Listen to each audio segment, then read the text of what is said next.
1 month before the discharge, the world completely collapsed and communication between the base and the outside world was cut off. Not only regular calls, but even emergency communication networks were inactive. Because of this, the troops asked the platoon leader if the unit was still safe at least and how long they could hold out. Fortunately, the unit was located on a high mountain, surrounded by many obstacles, but they were already reaching their limit. Additionally, food supplies were also running out, and in their fight for survival, they made a difficult decision. In situations like these, it is always necessary to maintain proper nutrition and gather as much strength as possible, and the lunch that day had been prepared with a special sauce, a bear stew, to boost their courage while eating. The soldiers debated whether this was truly their only option, as venturing outside seemed like suicide. However, the fact that the food was extremely delicious was what stood out the most, and suddenly, with an unexpected change in personality, Lieutenant Kim dropped everything, saying they needed to leave immediately. Kim shouted that they needed to go out and fight right away, which was the complete opposite of what he had been saying moments earlier. But it wasn't just the lieutenant who changed his behavior, as all the soldiers accepted the command. After all, people need to eat, and there's nothing better than hunting monsters after a meal. The cook of this platoon is Sergeant Shin Young-jun, 23 years old, and he is the head responsible for this completely crazy unit. Later, the soldiers performed exercises in the base's court, and right in the middle of it, an exciting soccer match took place with the area clear for the goal. One of them got so excited that he pushed his teammate's head. Meanwhile, in a convenience store, a man asked if his colleagues had already heard the latest about the NESPA. The entire platoon was dissatisfied with the lunch menu for the day, but they still hoped that dinner would be better, and from a distance, our protagonist watched everything, a bit irritated, as it was almost mealtime and the soldiers were stuffing themselves with other things. In any case, he knew he needed to take the supplies to the kitchen first, and upon arriving there, he began by cutting carrots with unparalleled skill. But while he was cooking, someone appeared in the room, catching his attention. This was because the squid, the main dish for the night, was out of stock. Obviously, Shin was desperate and recalled that he had repeatedly told his assistant to check the ingredient list properly. Furthermore, the hero still had to deal with an issue from the lieutenant, who refused to eat vegetable tempura, which was supposed to be the side dish. Shin was deeply annoyed, but decided to let the squid issue slide due to the lack of manpower. The boy was already handling additional kitchen duties. And at that moment they had no squid for dinner, and Shin still had to change the side dish for the lieutenant. Thus, the sergeant shouted for everyone to hear that they would be changing the dinner menu from fried squid to fried pork belly. Fortunately, they had that, so Shin ordered his assistant to start preparing immediately, and since the lieutenant liked noodles with his meals, it was decided they would make a chicken noodle dish for him. Later, the soccer game continued on the outdoor court. But from a spot very close to the court, all that remained of an unlucky soldier was a bubble of blood and a shoe, and his killer was one of the giant monsters that had invaded this world and was now getting closer to the barracks. Back in the kitchen, the previous assistant handed a soda to the sergeant in an attempt to help him relax a little. And since there were only a few days left until discharge, the boy accepted, saying that with so little time left, everything seemed better. Returning to the conversation, the assistant mentioned being envious of those on leave and asked what Shin planned to do once discharged. However, our protagonist still didn't know, though he mentioned he had thought about learning to cook properly to try opening a restaurant. The assistant, on the other hand, was a bit confused because nowadays the culinary industry was a nightmare and cooking had never been the boy's strong suit. In any case, the surgeon found satisfaction in being a cook in the army, and he liked it when people said his food was good. Thus, the assistant offered him the opportunity to come to his restaurant later to start teaching him a few things. However, the moment Shin hears this, he spits out all the soda. This is because, first, he doesn't like the boy, and second, he has no interest in Japanese cuisine. In any case, Shin thanks him, but he knows that the culinary industry is even stricter than the military and he doesn't want to follow orders. Changing the subject, the surgeon asks his assistant to bring a few more packs of salt from the storage room, and to the others, he orders them to hurry up and get everything in order. In his thoughts, the protagonist considers that maybe it wouldn't be so bad to gain some experience at that guy's restaurant, but still, he resigns himself to not going because, for him, the pinnacle of cuisine is Western cuisine. At that moment, a desperate scream changes the surgeon's expression completely. He quickly realizes it's the voice of his assistant, Jae-jun-hyuk, and so our hero rushes to help. However, the moment he opens the door to the storage room, where the sound is coming from, he sees the back of something that looks like a fictional monster. And beneath this monster lies the boy's assistant, with an expression of sheer despair. Just the thought that Jae-jun-hyuk might be dead shocks the surgeon. Moreover, this can't be a wild animal, and Shin still can't believe that such a monster exists. For a moment, the surgeon enters a state of denial, but when he sees the pool of blood, he understands in the harshest way that this isn't a dream but reality. The volume of Jae-jun-hyuk's screams draws the curiosity of the other cooks. But Shin knows he must get everyone out of there first. He tries to warn them, but not understanding the message, one of them enters the storage room.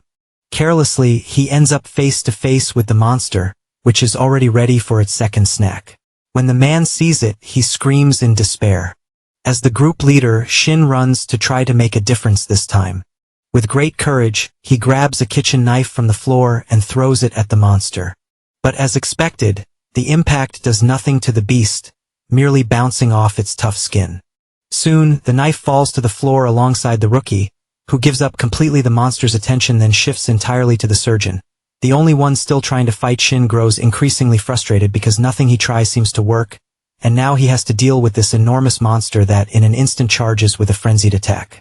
Even in the worst-case scenario, the surgeon doesn't give up, and while quickly trying to hide under the table, he questions how such a could exist.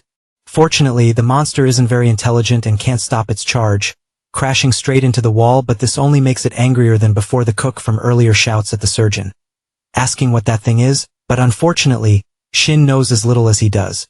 Resuming its charge, the monster uses its claws to cut the concrete table in half, leaving the surgeon completely exposed. It wastes no time and goes for the finishing blow to claim its next snack of the day. At that moment, a large kitchen ladle fills with boiling oil, and the cook from manages to throw it all over the monster. Initially, the beast halts its attacks, making the boy think his attack was successful.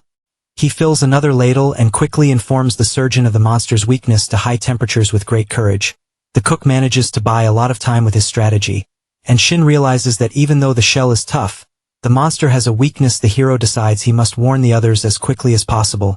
But suddenly, just as the worker gets distracted, the monster's tail strikes his face with force. As a result, the boy couldn't withstand it and was hurled far away with tremendous force. Shin grows even more terrified than before because now even the rookie has been killed by the monster with only the hero left alive. The beast turns its attention back to attacking him, this time with a tail strike. As the attack comes, the protagonist defends his head, knowing the situation is entirely out of his control. Sadly, Shin begins to accept his fate of moving on to a better place, just like Junhyuk and the rookie. But suddenly, the monster starts acting strangely. The hero tries to figure out what is happening, but he can't see anything due to the hot oil.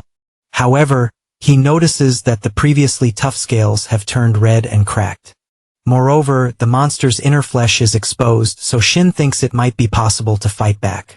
Initially, he will need something to pierce the beast's skin deeply. Thus, he decides to use Junhyuk's favorite knife, which is the only weapon available at the moment. The monster, still distracted, makes Shin realize that trying to run would only create noise in the end. This was a very precarious situation that required great caution, but the surgeon was beyond caring. So, as the monster rummaged through things, the hero grabbed the knife and jumped toward the beast. With great distress, Shin shouted for the monster to die as he stabbed it, and unbelievably, he cut the beast's neck directly. Shin even managed to sink the knife into the creature's flesh, and the blood spurting everywhere brought the monster down. At that moment, Shin knew that the monster needed to die one way or another, so he had to finish it off quickly. Without hesitation, he started stabbing the monster's skin repeatedly with the knife. The beast howled in pain and filled with rage over the death of his companions. The hero shouted for it to go to hell. After several moments of relentless effort, Shin, unbelievably, managed to kill the monster, barely believing what he had just done. The surgeon could hardly stand from sheer exhaustion at that moment. Something very strange appeared in front of Shin, resembling a window, congratulating him on his awakening. Additionally, the hero gained several abilities, including large-scale culinary talent. Later, back at the barracks, everything was quieter than usual, and no one was seen on the courts. This was because, apparently, there was another monster, and as Shin walked, all he saw were bodies. It seemed everyone had been affected, and the hero struggled to walk through the forest. Despite this, Shin thought he was going crazy and still didn't understand what was happening. After all, the surgeon didn't know what that monster was, let alone the mysterious message from earlier. It was announced that the global event Faction War, Together for Survival would. Additionally, the system recommended that the hero either create or join a faction. As early participants would receive special benefits. Currently, Shin was unaffiliated, and when he saw the message, he thought it resembled a game system with that. He asked himself who could be playing this joke on him, but at that moment, the global event, Capture the Flag, began. Shin was assigned a mission to capture and expand territory. Starting in Region Rock 17, it was also noted that as the faction advanced, extra special benefits would be granted. Though Shin still didn't understand everything at this point, he wasn't in the right mindset for all this talk, as escaping the area remained his priority. Furthermore, the surgeon wanted to find other survivors because having more people increased the chances of survival. For now, Shin only had a knife, but he decided to scout the region. Even if he didn't find anything as he got closer, he started hearing gunfire. This made him think he might be able to find some ammunition and weapons nearby. It seemed that people who had chosen not to face the monsters were now grabbing weapons and heading toward the ammunition depot. This gave the hero a glimmer of hope, but unfortunately, a monster identical to the one he had just defeated appeared and raged right in front of him. And this time, there was no hot oil nearby to weaken the beast. Unexpectedly, a strange light opened a window saying the skill Boss I had been activated. After a few seconds of observing the monster, the window stated that ingredient analysis was complete. The system then informed Shin that he had obtained the beginner-level culinary secret called Lizard Preparation Method. The lizard's joints are smooth and scaleless, providing flexible movement. Thus, it is an ingredient that anyone can prepare provided they know the technique. To begin, it is necessary to cut the respiratory tract and drain the blood. Additionally, if the monster is pierced below the left arm, near the heart, the chances of fully draining its blood increase significantly. Faced with this, Shin feels very confused because all of a sudden, a way to deal with the monster comes to his mind. The beast continues to charge furiously at the surgeon, making him extremely worried. However, Shin now believes he might be able to defend himself if he follows the method from the strange message, and in any case, this is not the time to doubt whether the message is true or not. After a few seconds, the beast lets out a scream unlike anything heard before. Shin unlocked the novice dagger skill, with proficiency increasing when using equipment in the dagger category. The attack was successful, despite the surgeon initially doubting he could penetrate the creature's shell. After following the instructions precisely, the hero managed to kill the monster. With the battle over, Shin emerges covered in blood, overwhelmed by the realization that he narrowly escaped death. If the message hadn't appeared, he would undoubtedly have died right there. Suddenly, a strange sensation, as if something were filling him from within, overtakes him. This feeling comes from the system, which is granting new reward points to the hero. The hero's boss I skill ensures that no ingredient is beyond his ability to handle. When an entity is classified as an ingredient through observation, it is possible to learn its preparation method and various recipes. Faced with this, Shin wonders if the system is really considering a monster like this as an edible ingredient. Then, a window appears, revealing a lizard recipe. It states that lizard meat has a mild, rich flavor but can become tough if overcooked, and the blood odor must be removed. The system continues with the cooking method, but Shin tells it to stop. He shouts, questioning whether the window is insane for suggesting he cook a monster that fed on people. Moreover, the surgeon still has no idea what this awakening is supposed to mean. Suddenly, a soldier appears with a rifle, asking who is there. Quickly, he recognizes the surgeon as Shin, and the hero realizes it is Corporal Kim from the supply unit. The protagonist is relieved to see Kim alive, but the corporal asks what Shin is doing there alone. Kim also wants to know what happened to him, but the surgeon changes the subject, asking how the corporal ended up there. Kim explains that he heard voices coming from this direction, but now their priority is reaching the depot to resupply their weapons. After surveying the surroundings, the two rush toward the storage area. On the way, Kim asks about the other commanders, but Shin regretfully informs him that they were all killed. The corporal feels saddened, but the hero insists on not blaming the defense unit. In the end, they were good people, and Shin was the only one who survived the massacre. Upon arriving at the location, everyone is thrilled to see a survivor, and they head straight for the pantry. Faced with this, Shin notices that the soldiers have fortified the defense around the depot. Everyone looks utterly exhausted, and their uniforms are in a completely deplorable state nevertheless.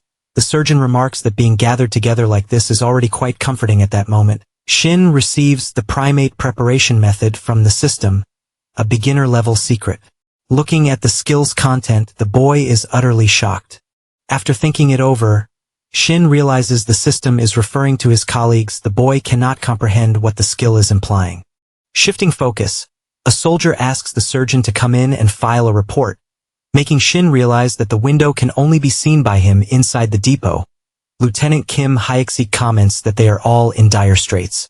However, he asks everyone to sit down to discuss things and let Shin choose the sea he prefers. The lieutenant mentions that for now, it is the transport unit's turn to continue checking the list regarding the lieutenant.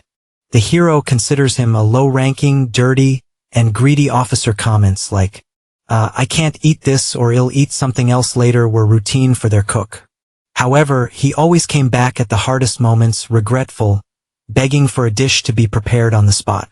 Unfortunately, this man is now the commander of the survivor unit. As for the transport team, Sunho is present, but their team leader has, unfortunately, passed on to a better place. Upon hearing this news, the lieutenant questions whether it's really true, and the soldiers' expressions say it all. About half of the remaining soldiers were not originally high-ranking, and now it seems that only those still mentally stable have shown up. Currently, the transport unit has 10 active members, and the reconnaissance unit has 7. Meanwhile, the culinary unit has only 1 member. Shin. Approximately 100 people have managed to survive this disaster, which is essentially half of the total. Regardless, the lieutenant asks to take a look at the list and questions Min-jae about it. Min-jae explains that before coming, he checked with his superior and apparently, they've lost contact with the rest of the world. Obviously, the lieutenant becomes desperate, but the reality is that all calls are marked as out of service and all emergency channels are offline. The surgeon tried every available means of communication, yet nothing is online. In the end, they are completely stuck. One soldier suggests that it could be a North Korean electromagnetic pulse attack, but the military has shielded protection mechanisms to ensure safety against such attacks. As a result, the soldiers feel as though they're all going to die and many grow concerned about their families. One of them asks the lieutenant what they should do now. As they're stuck at the unit, the hero notices that everyone is clearly anxious. However, once they have a clear objective to work toward, the soldiers' anxiety will probably lessen a bit. In this context, the commander must resolve the confusion and give orders, as he is the only officer present. But despite everyone waiting for the officer's decision, he doesn't provide any answers. The soldiers begin to grow desperate, as even the lieutenant doesn't know what to do, let alone them. Some soldiers start losing their temper over the officer's behavior, while others try to calm the situation, creating total chaos. The lieutenant, meanwhile, returns to the subject of losing contact. After much thought, he suggests sending some soldiers to the higher command unit to receive instructions. However, the hero immediately interrupts, asking if that wouldn't be dangerous. This unit is located in a mountainous area at an altitude of 1,400 meters. So even by car, the journey will take a long time. Additionally, the soldiers doubt they can survive attacks during a 2-hour drive. In the lieutenant's mind, though, he believes the protagonist is talking nonsense. Even so, he agrees it could be dangerous but insists it's necessary and possible to use volunteers. Everyone grows deeply concerned about the officer's decision. In the end, he doesn't want to be in command because in situations like this, making the wrong choices leads to severe consequences. That's why he's trying to avoid responsibility by passing the blame to his superiors. This is definitely not the attitude of a commander, and Shin expected better from him. Regardless, the lieutenant asks if anyone opposing his plan has a better idea. If not, he declares they should proceed with volunteers. Naturally, no one dares to contradict the officer, so he announces that the remaining soldiers will stay at the unit until contact is established. Turning to the unit's current situation, the lieutenant asks how much food is left. Young-jun explains that they have enough for 6 weeks, but with the reduced personnel it could stretch to 2 months. As for ammunition, the unit has combat supplies stored. While not a small amount, there's no recipe coming. Ultimately, the monsters remain a problem, and a lengthy discussion follows on how to handle the remaining monsters in the unit. They also talk about how to manage electricity and water. The goal, however, is to wait for communication from the higher command unit. At least the hero notices that the soldiers have calmed down a bit. But at this moment, the lieutenant dismisses everyone to work on plans for the other troops.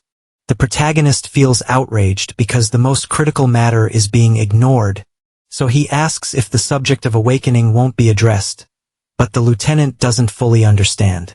The hero recalls that they were hunting the monsters, which the officer confirms. However, Shin begins to realize that he is most likely the only one who has awakened. In this case, he pulls out his kitchen knife to demonstrate his abilities to the soldiers. Naturally, the lieutenant and the other subordinates grow worried about what the surgeon is about to do. Shin knows he can talk all he wants, but unless he proves he stabbed the monsters to death, no one will believe him. Thinking about the sensation of cutting vegetables, the hero begins slicing through the wooden table in front of him, then his ability activates, and the table is divided into multiple pieces. Everyone in the room is astonished, and they immediately shout, asking how the surgeon managed to do that.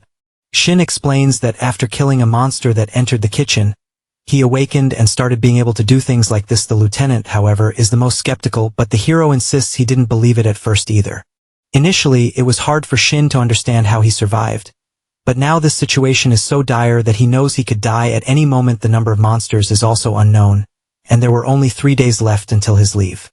Still, Shin refuses to let these negative thoughts overwhelm him, and as the groups cook, he commits to feeding everyone. He then explains that the unit's first mission should be to awaken every team member, but at that moment, a loud noise is heard, and a soldier rushes into the room to report that monsters are approaching. Terrified, the lieutenant asks how many there are, and unfortunately, there are at least 5 nearby. Regardless, they can't waste time now, so the officer orders everyone to return to their positions. The hero begins running, wondering why the monsters are launching so many attacks outside the base. Some soldiers are already engaging the first monster. Fortunately, the monsters only seem to target areas where more people are gathered on the battlefield. One soldier notes that it takes an entire magazine to kill a monster, while another warns that they need to conserve ammunition.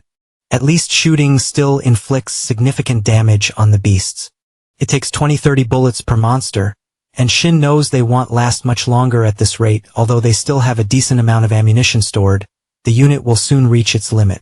After the attack, the leader congratulates everyone and instructs each group to count their men. Unfortunately, 2 soldiers lost their lives in the battle. The hero asks what will be done with the bodies, and a soldier explains they will be buried in a nearby cemetery. Shin doesn't argue but feels a bit uneasy about it. With that, the battle with the monsters ends, and the discussions from the meeting begin to be implemented. First, the group is tasked with sending a support request to the higher command unit and waiting for a response. 2 soldiers volunteer for this group, one of whom assures that everything will be fine if they can avoid the monsters. Additionally, the 2 will carry a good supply of ammunition, and the lieutenant will provide cover up to a certain point. Shifting focus, Shin considers the need to discuss how to increase the number of awakenings. Among the soldiers, there is significant debate about why no one else has managed to awaken. They speculate that firearms might not trigger awakenings. The soldiers have heard that Shin killed his monster alone, whereas they took theirs down from a distance with bullets. Still, no one can understand if there is another difference. Shin explains that while killing the monster, he felt energy accumulating inside his body. It might be necessary to absorb the energy released when the monster dies. The lieutenant is far from pleased at the idea of having to get so close to a beast. Shin points out the weak spot under the armpit, the knife easily pierced, as well as their vulnerability to heat. The hero explains that pouring boiling oil on the monster gave him the advantage. But this still means someone has to get very close to the beast, which is extremely dangerous. Nevertheless, they decide it's easier to weaken the monsters with a few bullets first. For this reason, the best plan might be to finish off a monster when it's already at its weakest. To prevent fatalities, the lieutenant orders everyone to sharpen their bayonets immediately. One soldier agrees, stating that a bayonet is much safer than a sashimi knife. This approach seems well thought out, and Taijun, the weaker in direct combat, is an excellent strategist. Because of this, the hero calls Taijun to eat. Naturally, the soldier finds it odd.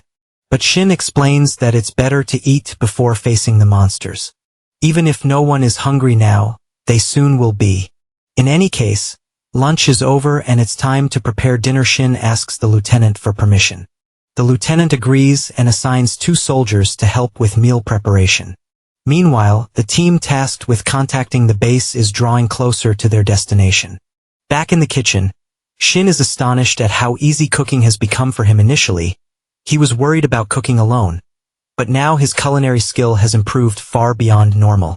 Quickly, the beginner chef's fried pork belly is ready, and thanks to excellent temperature control, his skills increase, the chef's dedication advances to moderate, and his culinary stats receive another slight boost. It is noted that consuming this dish will increase a person's strength and agility temporarily. However, Shin doesn't fully understand what this increase by one means, and before he can ponder further, the system suggests using the chef's special sauce. Suddenly, a strange energy begins to form in his left hand. This energy indicates that by using this skill, Shin can influence the emotions of those who eat the food. At this moment, everyone is panicked and trembling with fear, so the hero hopes this will help them feel a little more at ease.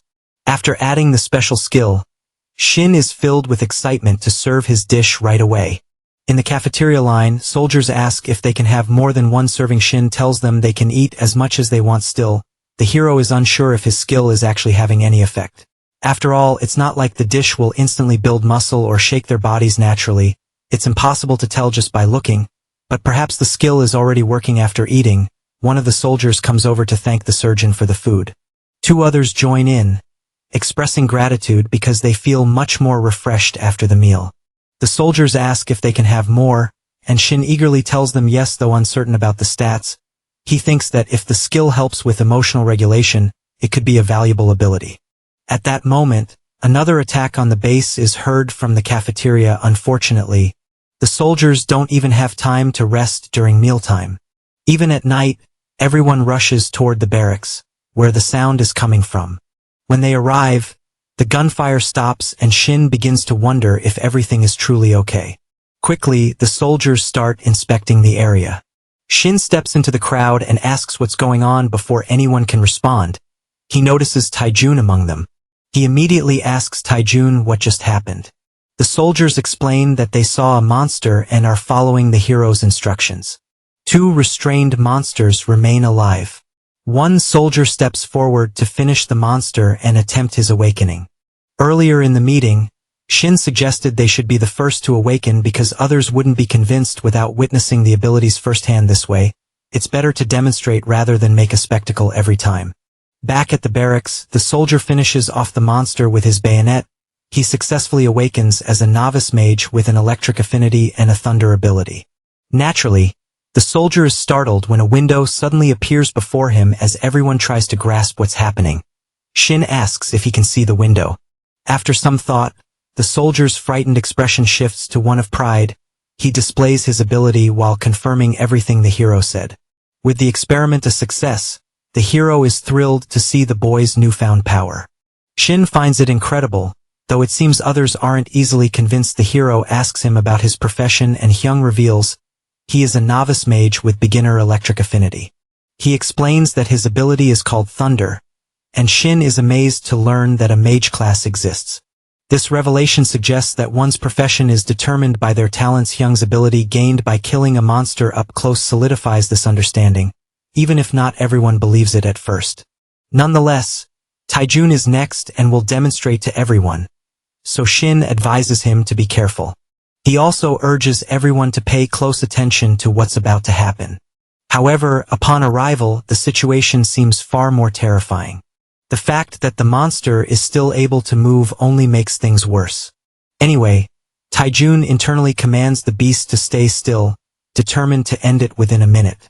At that moment, he places his leg on the monster's chest for leverage. However, this action causes the beast to wake up, and in its last surge of adrenaline, it begins to move again. As it moves, it bites Taijun, leaving everyone extremely worried. Even in its weakened state, the monster manages to bite Taijun's leg with great force. Because of this, the boy starts screaming in pain and anger. Kevin asks Shin if he shouldn't intervene to save him.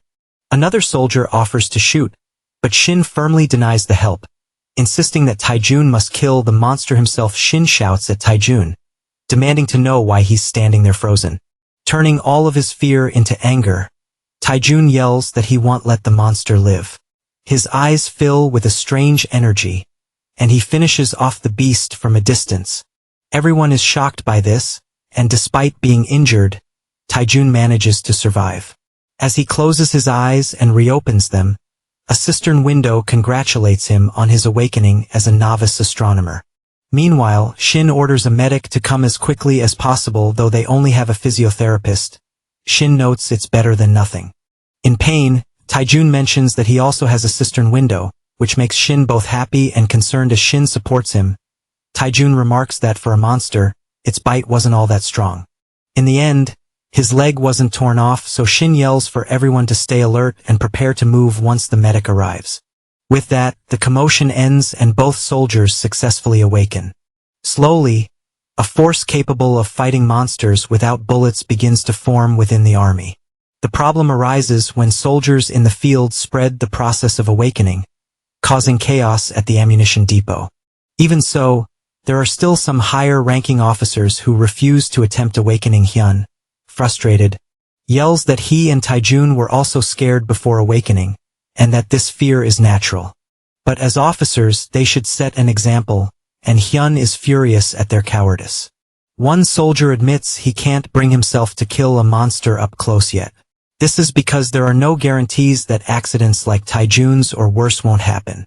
From a distance, some people comment on this man, Kwang from the facilities unit, who is known as his specialist. It's understandable that he's afraid, as Kwang is known for being sensitive to dangerous situations. However, Shin is surprised because Kwang looks like a tough guy, and the hero doesn't want more people refusing to awaken. Hyun gives up trying to convince him, and Kwang, surprised by this, simply thanks him. But Hyun makes it clear that this decision will cost Kwang his position as an officer in the future. Kwang doesn't understand. So Hyun explains that staying in the barracks longer doesn't make anyone a superior anymore. Leadership is crucial, and the leader they need now is someone who has awakened. Kwang decides to reject this, knowing he'll have to live with his choice forever. From Shin's perspective, Hyun is absolutely right. There's no way Kwang can lead on the battlefield after this, even if he's famous for his skills. Accepting his fate, Kwang steps back, and Hyun leaves angrily. Shin knows this can't end here, so he asks to speak with Hyun privately. He also orders Kwang to remain in his post for now, which he accepts, no longer seeing himself as a superior. Still irritated, Hyun questions what Shin plans to do, but the hero simply asks him to follow. Later, in a private space, Shin explains that giving up is not an option for the sake of the unit. He acknowledges Hyun's frustration, but insists this can't end like this. Hyun asks what he should do. Shin explains that this isn't just one person's problem, but something that will affect the entire battalion. Many soldiers are thinking about awakening right now. Hyun suggests the hesitation might stem from the monsters roaming freely outside. But since some time has passed since the incident, Shin warns that soon some soldiers might start experiencing mental crisis. Hyun, in turn, recalls that they are in the middle of the mountains, and it takes an hour by car to descend, even though they are relatively safe in their groups. This is precisely why the unit hasn't had any deserters yet, but at the same time, people still want to leave to see their families. Naturally, this is a possibility, and if they truly want to survive, the troops need to be strengthened to feel even safer. Given all this, Hyun agrees, but decides to point out that Kwang isn't the only one who is afraid. He knows that if one person manages to escape this, others will also beg for the same privilege. This kind of division between the awakened and non-awakened could eventually split the unit and weaken it. That's why the hero insists that refusal to awaken is unacceptable in this case. Hyun asks how they will convince the officer. In response, Shin says it's already humiliating enough for Kwang to be disrespected, but even that isn't enough to change his mind. So the protagonist says he has an idea and asks for a little time. Hyun, still skeptical, doubts it's possible, but Shin promises to do his best. The hero then leaves, and from a distance, Hyun remains curious about what the sergeant plans to do. As he runs, Shin reflects that if he had a different role, he might have abandoned the unit and fled, but he's a level 1 novice chef, essentially a support role, unable to fight on his own to maximize his abilities. He needs to cook better. Shin refuses to let the unit remain desperate and hopeless. He's determined to make it stronger. Returning to the kitchen, the protagonist prepares to do what he does best with his cooking. He plans to turn Kwang into a true soldier without delay. The hero starts cooking, deciding to make a simple fried rice dish. After cutting all the ingredients and tossing them into the frying pan, the dish's stats drop due to the poor quality of the meat. However, the stats increase thanks to the excellent seasoning quality. This dish is the best. Finally, in the chef's special sauce is added Shin's ability to influence the emotions of those who eat his food. Confident this will work, Shin later asks someone to call Kwang to the cafeteria. When Kwang arrives, the hero serves him the special meal, leaving the ex-officer confused to explain. Shin excuses himself by saying Kwang rarely comes to eat, so he decided to do something nice for him. Looking at the beautifully prepared dish, Kwang sees no reason to refuse. This was chicken fried rice with courage-enhancing properties, and Shin was pleased, knowing he had done his best. With each bite, Kwang praises the food, and Shin encourages him to eat as much as he likes. After all, their conversation would only happen once Kwang was completely full. After some time, the former coward apologizes to the surgeon, admitting that he was simply scared. He confesses that he's been this way since childhood and was always told to act like a man. People told him to work out to gain confidence, so he started training and practicing martial arts, but it didn't help. Shin illogically understands that Kwang likely struggled with his personality.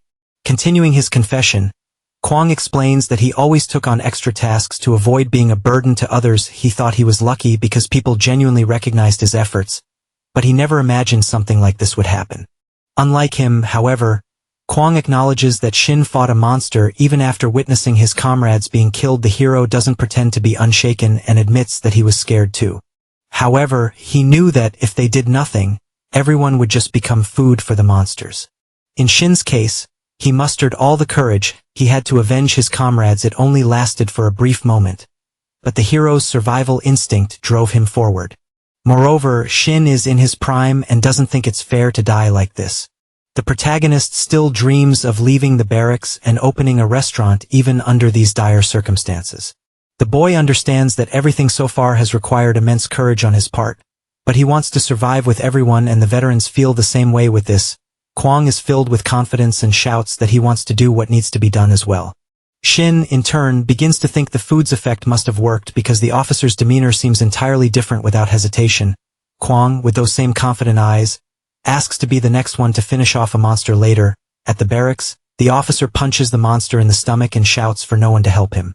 He declares that the opportunity to test his courage has finally come naturally. Everyone thinks the officer has lost his mind as the monster isn't even unconscious and Kwang is fighting it barehanded. Kyung questions what the protagonist did to make Kwang like this and asks if Shin will stop him. After observing the result of his skill, Shin begins to agree that Kwang might indeed be overly aggressive, but he believes it's better to wait and see than to lose this opportunity. Obviously, Kyung doesn't like this idea at all, but Shin assures him they'll intervene if necessary. After taking quite a beating, the monster retaliates with its sharp claws. However, Kwang isn't fazed at all and intercepts the attack with an elbow strike. The officer shouts his own name with even more confidence and rage. Now all the soldiers are getting excited by Kwang's performance, amazed that he's proving stronger than the monster. Even Hyunum, who was against the idea, is now eager to see what kind of ability the big man will awaken. At that moment, a soldier calls Shin's attention to what's happening. Kwang bites the monster's arm and tears off a piece like a wild animal. The atmosphere of excitement among the soldiers quickly shifts to concern. Hyunum yells, asking what the officer is doing, but Kwang nonchalantly says he didn't do anything unusual. Shin starts to wonder if he might have used too much special sauce, though he had no idea it would work this well. By this point, Kwang is finishing off the monster, and his brutal fighting style prompts Hyunum to declare that the real monster is Kwang. Ignoring everyone's opinions, Kwang grabs a rock and continues his task. Leaving everyone in shock, he finishes the monster by driving the rock into its head. As the monster dies, the system's light appears for Kwang, congratulating him on his awakening. For several seconds, everyone is silent, and then Kwang breaks the tension with a hearty laugh. He announces that he can now see the system's blue panel in front of him. The soldiers seize the moment to celebrate with their superior, congratulating him on his awakening. Even Hyun feels relieved and congratulates Kwang. Despite how much he scared everyone for the recruits, it was the best unarmed fight they'd ever seen. However, Kwang's expression remains far from friendly for such a warm reception. Despite this, he thanks Sergeant Shin, but Hyun becomes uneasy again around the officer. Faced with all of this, Shin decides he'll be more cautious the next time he cooks. Inevitably, The protagonist is questioned about what he did to make the officer so different from before. Shin replies that he just gave him something to eat and had a conversation, leaving Hyun impressed with his persuasive skills. Still, Shin notes that this is simply how the human heart works. Hyun asks if convincing others will always be this easy. Shin merely smiles, saying that no one can ignore the power of being heard. Of course, Hyun isn't entirely convinced, and Shin himself knows his explanation makes no sense. After all, it all happened because of his skill, which he still couldn't reveal. This time was different from when he demonstrated his strength with the kitchen knife. After seeing Kwang behave so terrifyingly, it makes sense to say he underwent a temporary personality shift. Thus, Shin realizes his skill could be quite dangerous if misused. Changing the subject, the protagonist reflects that having such a gentle man turn into a berserk could be problematic. However, Hyun disagrees, pointing out that right now, everyone's survival is at stake. Regardless, Shin asks his colleague to send all awakened soldiers to the kitchen later so he can prepare a good meal for them, but Hyun questions whether they can afford to do this. Given the battalion's limited food supplies, Shin explains that more than half of the remaining provisions consist of preserved emergency rations. Therefore, all perishable items must be consumed promptly before they spoil. Moreover, the surgeon himself is eagerly counting down the days until he can enjoy a proper meal again. However, Shin is genuinely concerned about whether his abilities will be effective with emergency rations, as they require no preparation process. Back at the barracks, one of the beasts is frantically running while being chased. The soldiers are attempting to corner the monster in a section of the base. Although there are exceptions, Shin generally observes that the awakened personnel are performing effectively. However, at this moment, one of the monsters intended as a target for Awakening is killed prematurely, prompting an intense argument between Hyun and his unit. This incident slightly alters Shin's earlier perception that everyone was working cohesively. The most pressing issue now is that it is challenging to bring a monster close enough for someone to deliver the final blow. The monsters exhibit significant resilience, often becoming more enraged as they near death.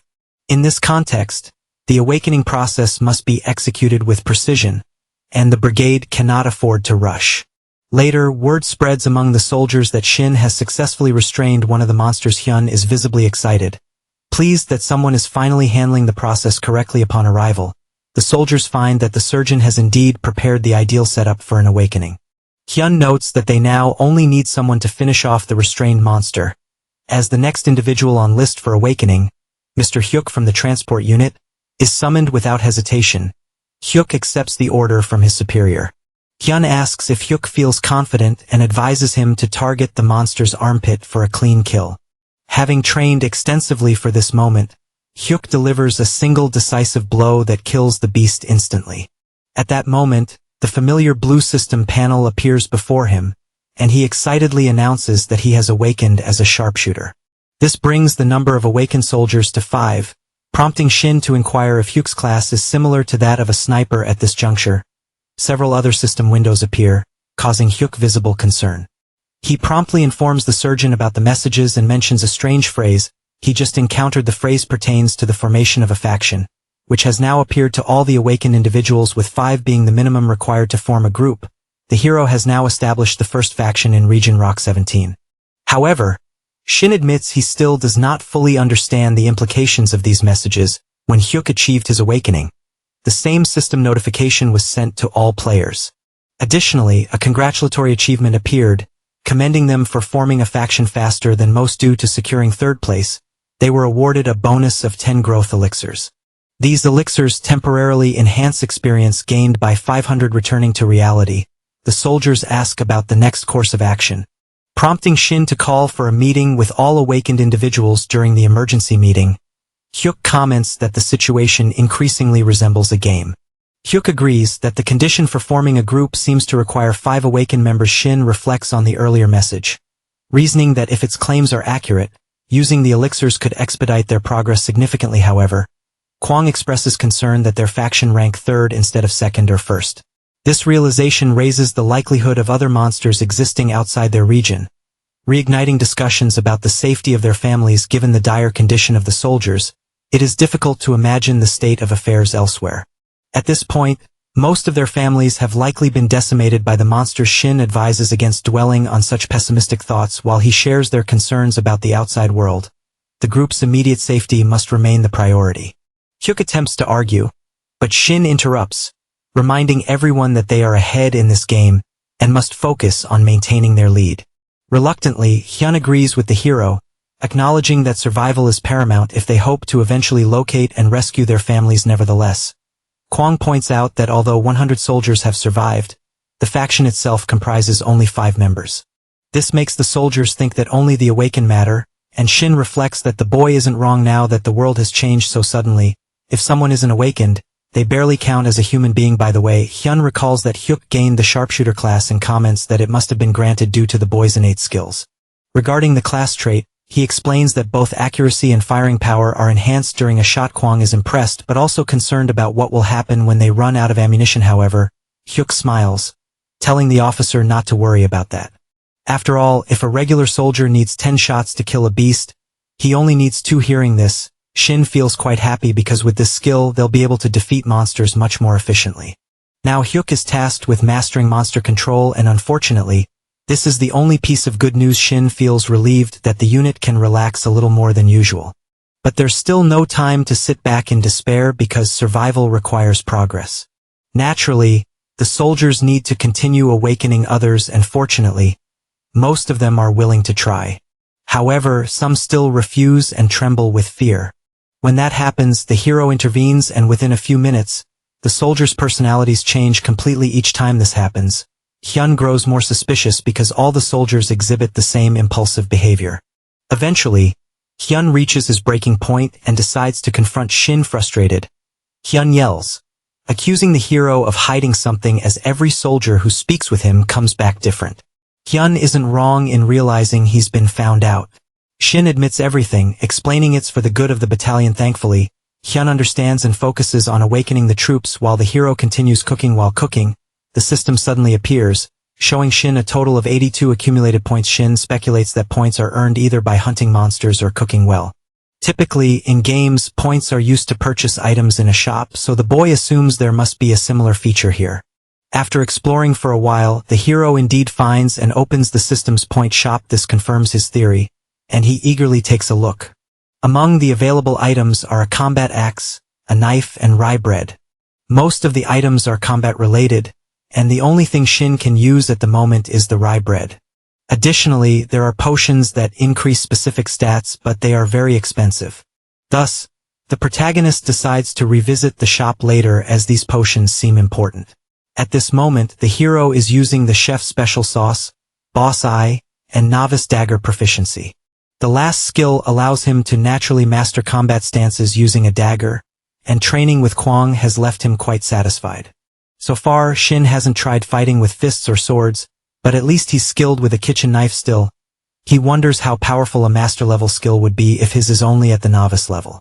Additionally, the hero accidentally acquired beginner flame affinity after touching a hot pan. Now, he can hold flames in his hand for 3 or 4 seconds, with potential for improvement through practice. Last but not least, there's his beginner culinary proficiency.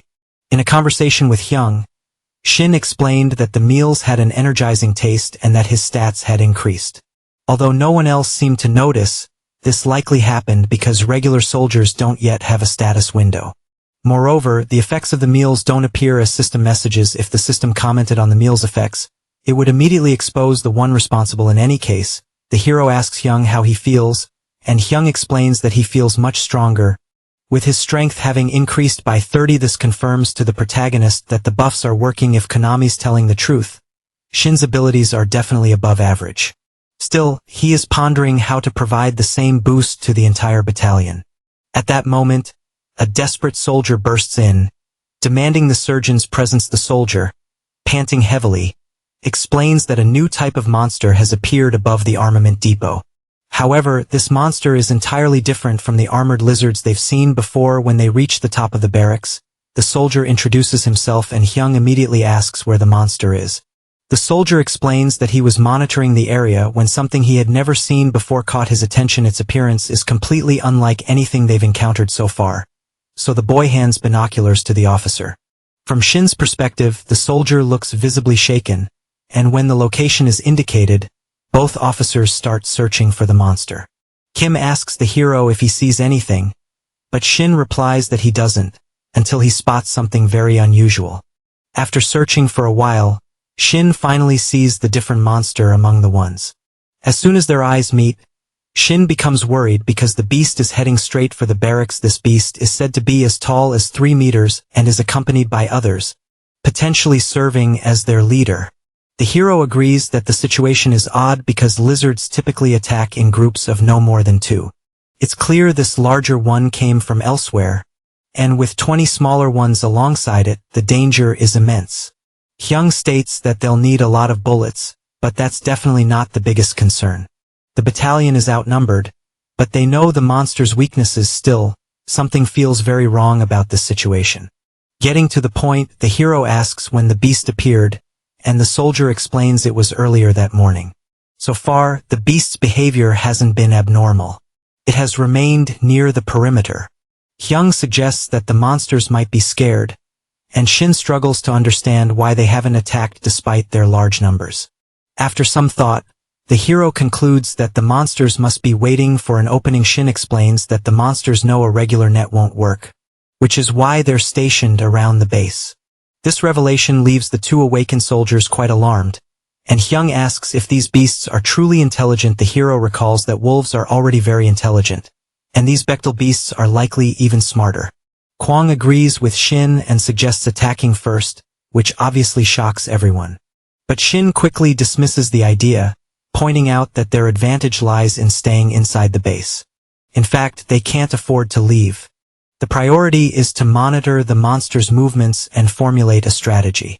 With this, Hyung says he'll inform the company commander, and Shin asks him to tell the men to stay vigilant. Once the news spreads, the troops will be fearful, and that fear of an unknown enemy needs to be calmed. Shin returns to the kitchen to add his chef's special sauce to the meals. While eating, 2 soldiers express relief, noting that at least their unit is in a safer location with better chances of survival.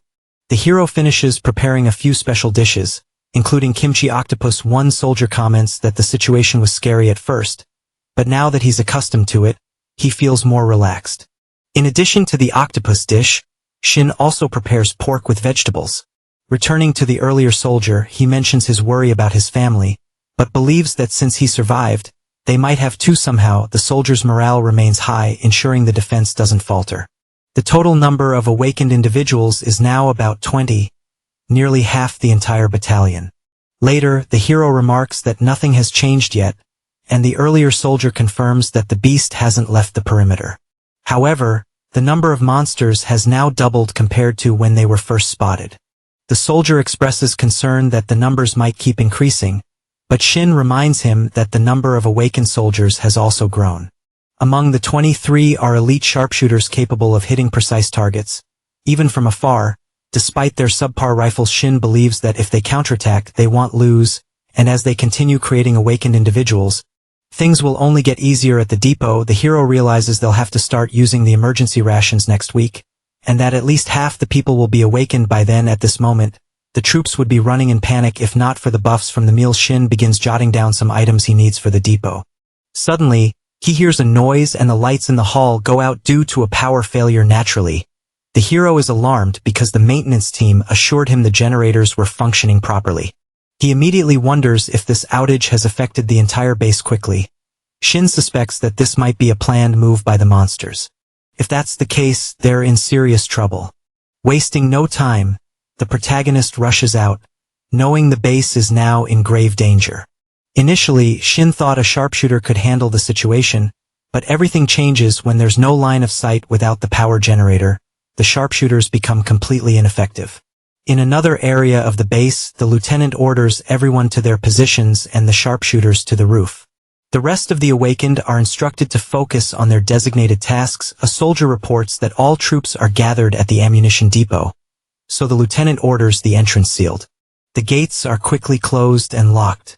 At this moment, they're nearly finished positioning the soldiers, and thankfully they still have some flares. Shin emphasizes that the monsters aren't infinite, but they need to end the battle quickly. Shifting focus, Shin asks about the awakened individuals, and Hyun explains that he has positioned them around the sharpshooters. The mages are divided into offensive and defensive roles, while the warriors take protective positions. Additionally, everyone's morale is strong, thanks to the buffs from Shin's meals. Hyun asks for the protagonist's plans to stay, and Shin brandishes his knife naturally. Hyun questions this decision to go to the front lines, but Shin reminds him that he was the first awakened. Besides, the officer can't stop the protagonist from doing what he feels is necessary. At that moment, a strong gust of wind starts, accompanied by trembling ground. Looking closely, everyone notices the monsters approaching the base. As the flares illuminate the area, all the soldiers prepare for battle, and the lieutenant grows terrified as he looks through his binoculars. The horde of monsters is drawing dangerously close to the base. Chuck urges the captain to give the order, and the lieutenant commands all troops to open fire on the beasts. Dozens, if not hundreds of shots are fired. While some monsters are taken down, others continue advancing. The meals prepared by the hero are working as intended, but when the flares stop working, they'll be in serious trouble. Amid the chaos, the chief monster appears. Being the most dangerous of them all, the sharpshooters shift their focus to it. Assistants quickly deliver more ammunition to the awakened soldiers, and Hook declares hell take it down. At that moment, the protagonist accidentally activates his boss eye ability. The system informs him that the lizard chief is the rarest and strongest of the pack, with no other monster daring to challenge its decisions. The chief is also incredibly fast, dodging every bullet fired at it. Shin realizes they aren't the same species after all. However, to Shin, it doesn't matter how strong the chief is. It's foolish for it to be on the front lines. As a commander, this behavior only makes it a giant target for the awakened soldiers. But with an ear-splitting roar, the beast begins influencing the other monsters. The roar reaches the base, causing severe discomfort to the troops. The system informs them that the soldiers have been exposed to a powerful war cry. As a result, the strength, speed, and health of all the lizards temporarily increase. Additionally, all lizards gain bullet resistance. In contrast, all nearby non-lizard creatures are afflicted with confusion and disorientation. Hit on terrified asks Shin what's happening. Realizing the state of the troops, Shin understands they are in serious danger. Soldiers quickly report to the lieutenant, who is stunned by the existence of such a devastating ability. Without time to think, some of the normal monsters start advancing much more aggressively. Kek remains on the roof, clutching his head in pain, confirming that the effects are exactly as described by the system. At this point, the defenses are collapsing, prompting Hyuk to yell at his comrades, demanding to know what they're doing. With a desperate shout, Hyuk orders everyone to regroup and keep shooting amid all the chaos. The hero is at the front lines, helping to subdue the.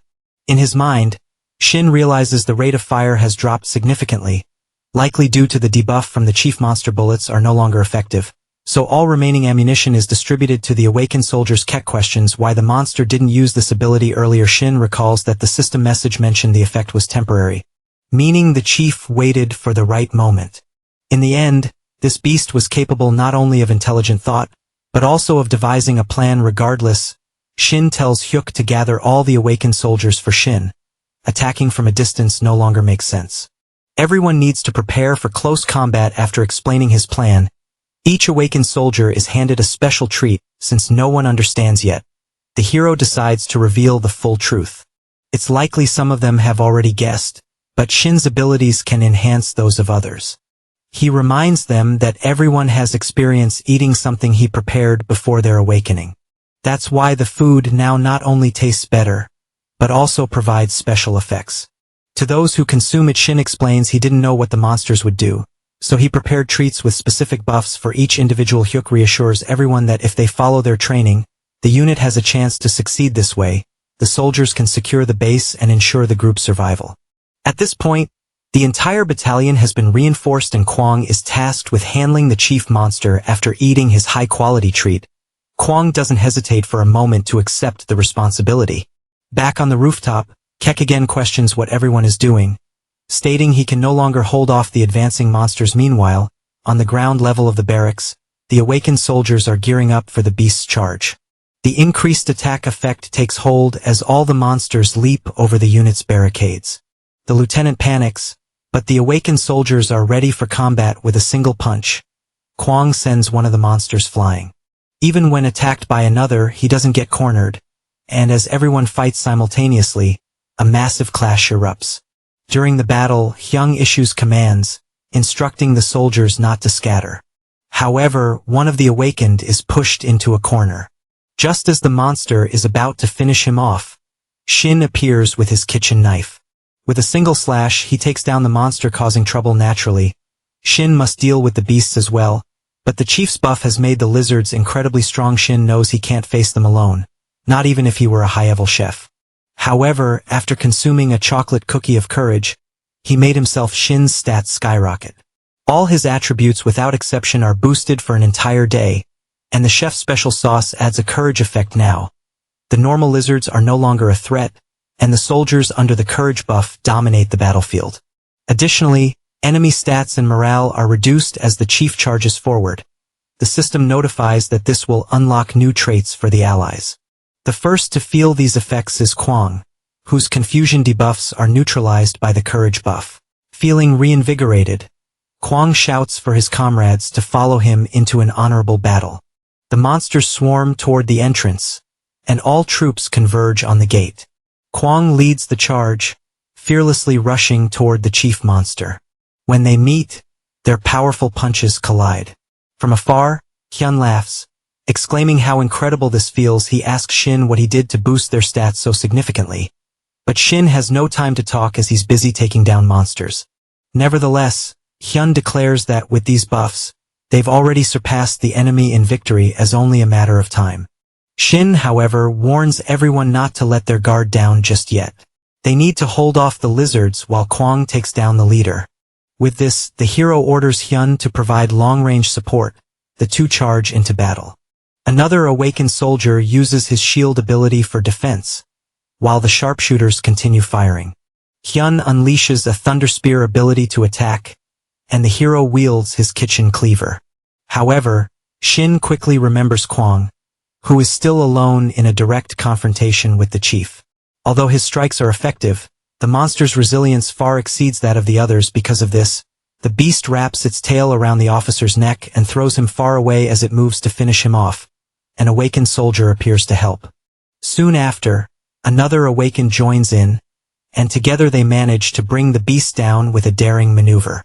At that moment, it's Kwang's time to shine. Without hesitation, he charges forward, leaps toward the chief, and delivers a powerful punch that makes the monster war in pain. He continues attacking relentlessly, even biting the beast and tearing off a chunk. With sheer brutality, Kwang finally defeats the monster chief, while most of the remaining monsters have already been subdued. Shin orders everyone to stay on guard and instructs senior officers to confirm the unit's status. With great relief, the soldiers begin celebrating and smiling, though Shin still seems somewhat incredulous. Even in a situation where their firearms were rendered ineffective, they manage to prevail. Suddenly, the system appears, congratulating Shin for securing control of Region Rock 27. It informs him that the group has been provisionally designated as Battalion 423. The system also displays the occupation battle status for the global event. Though the specific values remain hidden naturally, no one fully understands what this means until the system clarifies that this group was the first to occupy a major area. With all this information, the hero can't help but laugh and celebrate their first-place achievement with the conclusion of that great conflict between humans and monsters. A wave of despair set in this was because there were many injured and a long line had formed at the infirmary. Amidst the commotion, the most severely wounded were placed on stretchers and Mr. Park was tasked with bringing in patients. After the battle, the busiest individuals were the awakened soldiers with healing powers. Fortunately, the healers and regular medics managed to handle the situation. After an awakened soldier used their healing abilities, the soldier's pain disappeared. Hyung, feeling relieved, commented that the situation was stabilizing and that things were finally calming down. The hero thanked Hyung for his hard work, but the officer emphasized that the credit belonged to Kwang and Suhyuk at this moment. Both of them were completely exhausted and unconscious on stretchers. The protagonist then inquired about the battalion commander, but Hyung admitted he didn't know where he was either. This was expected by Shin, though he still found it disappointing later. Shin asked how far they could protect the area, and Hyung responded that it extended to the mountain range. Hyung explained this because the system indicated they had taken control of the ridge currently. The soldiers were stationed at the highest peak of the range, with only the lizards as opposing forces. However, the officer wondered if this was related to occupying the most iconic location. If Young's assumption was correct, the soldiers had defended the mountains against the lizards and were recognized as occupants to Shin. This sounded like good news for the group. Young continued, noting that the previous day's losses had dealt a significant blow to the lizard group. For this reason, the officer suggested that launching a counterattack now to eliminate them quickly would be the best move. However, Shin made it clear that this would be very difficult. Young questioned why, but Shin reminded him that the previous day's battle had been extremely challenging. Even with the advantage of the terrain to Shin, there's a vast difference between defending a position and breaking through one. But the officer pressed further, pointing out that they now had incredible powers and even more awakened soldiers. Shin warned Hyung not to rely too much on the buffs from the meals. Those meals required high-quality ingredients, customized flavors, and 4 to 7 hours of preparation. Hearing this, the officer was surprised to learn they weren't just ordinary dishes. Shin explained that he had been preparing for the invasion for a long time, but replicating such efforts now would be impossible. Hyung thought for a moment and agreed they would have to address these issues later. Changing the subject, the officer shouted for the soldiers to unload the next truck once their current tasks were complete. After the battle, many monster corpses remained, and it wasn't feasible to burn or bury them all. Shin asked Hyung if he had reviewed the system's benefits. Shin had analyzed all the options but still didn't know which one to choose. Hyung smiled and told Shin to pick any option. Though seemingly important, no one had any information about the benefits yet. Hyung added that both he and the others would feel more confident if the hero made the first choice. With the commander absent, Shin realized they couldn't rely on him for guidance. The hero decided to select the Bemina Mobile Fortress. Hyung questioned the choice and Shin explained that the name suggested its purpose. Shin believed the benefit might provide something like a war tank. Even though they didn't need it now, it would be essential later when the group inevitably ran out of food. Though unsure of its exact nature, Shin was confident it would help. Convinced by this explanation, Hyung decided to make the same choice. Shin selected the Bemina Mobile Fortress benefit and activated the power of summoning. Surrounded by a golden aura, Shin attempted to summon the mobile fortress. However, after waiting a moment, the system informed them there wasn't enough space at the current location for the summoning. Hyung was shocked and Shin suggested it was likely due to the number of bodies on the ground. The two decided to move to a more open area to test the new power. Before leaving, Hyung ordered the soldiers to finish the remaining tasks as they walked to the location. All Shin could think about was how large the fortress might be by evening. They still hadn't found a place with enough space to summon the fortress. Naturally, Shin felt frustrated at not being able to test his power, but at least he gained some experience. The system mentioned that the hero earns 1 experience point every time someone eats an enhanced dish. Given this, Shin thought things seemed to be going very well. He was getting stronger and the troops' awakening process was progressing steadily. At that moment, someone knocked on his door and upon opening it, Shin saw that it was Lieutenant Kim. Shin quickly stood up to greet the lieutenant, showing the proper respect for the chain of command. After acknowledging that he was resting, Kim smiled warmly at the hero without wasting time. The lieutenant approached and praised Shin for his excellent work. Kim continued showering the hero with compliments, but Shin felt it was unnecessary, especially coming from someone who avoided critical moments but always spoke well when it suited him. Returning to his flattery, Kim thanked God that everyone was safe but admitted there was no good news yet. Shin asked what happened to the 2 soldiers sent to the higher command units. Casually, Kim sat down and remarked that they likely wouldn't return. Grinding his teeth in anger, Shin thought about how he could have been chosen for that mission instead. Kim then mentioned hearing rumors about the cafeteria being closed and the troops switching to combat rations. Shin confirmed the news. The lieutenant asked why they couldn't simply eat proper meals apologetically. Shin explained that they were experiencing shortages and needed to conserve resources. Still, Kim reminded Shin that during the awakening process, he hadn't spared any food. Shin clarified that it wasn't by choice. It had been a special treatment to help the soldiers endure the dangers of awakening. Kim asked what the awakened soldiers ate the last time and Shin tried explaining the effects of his food. Naturally, Kim didn't believe him and there wasn't much Shin could do about it. After all, Kim was the only high-ranking officer left in the battalion. Moreover, if there were any surviving military forces in the outside world, Kim would, unfortunately, become a significant figure in the future. Shin had no choice but to endure and comply with Kim's demands. However, sensing Shin's reluctance, the lieutenant became irritated and shouted that he would eat the damned rations. Despite his frustration, Kim begrudgingly let the matter drop, acknowledging the battalion's dire situation. He left the room, slamming the door loudly on his way out. Even though Shin had never smoked before, the stress of the situation made him consider lighting a cigarette. Since the soldiers had secured the mountain territory, monster attacks had been reduced by more than half.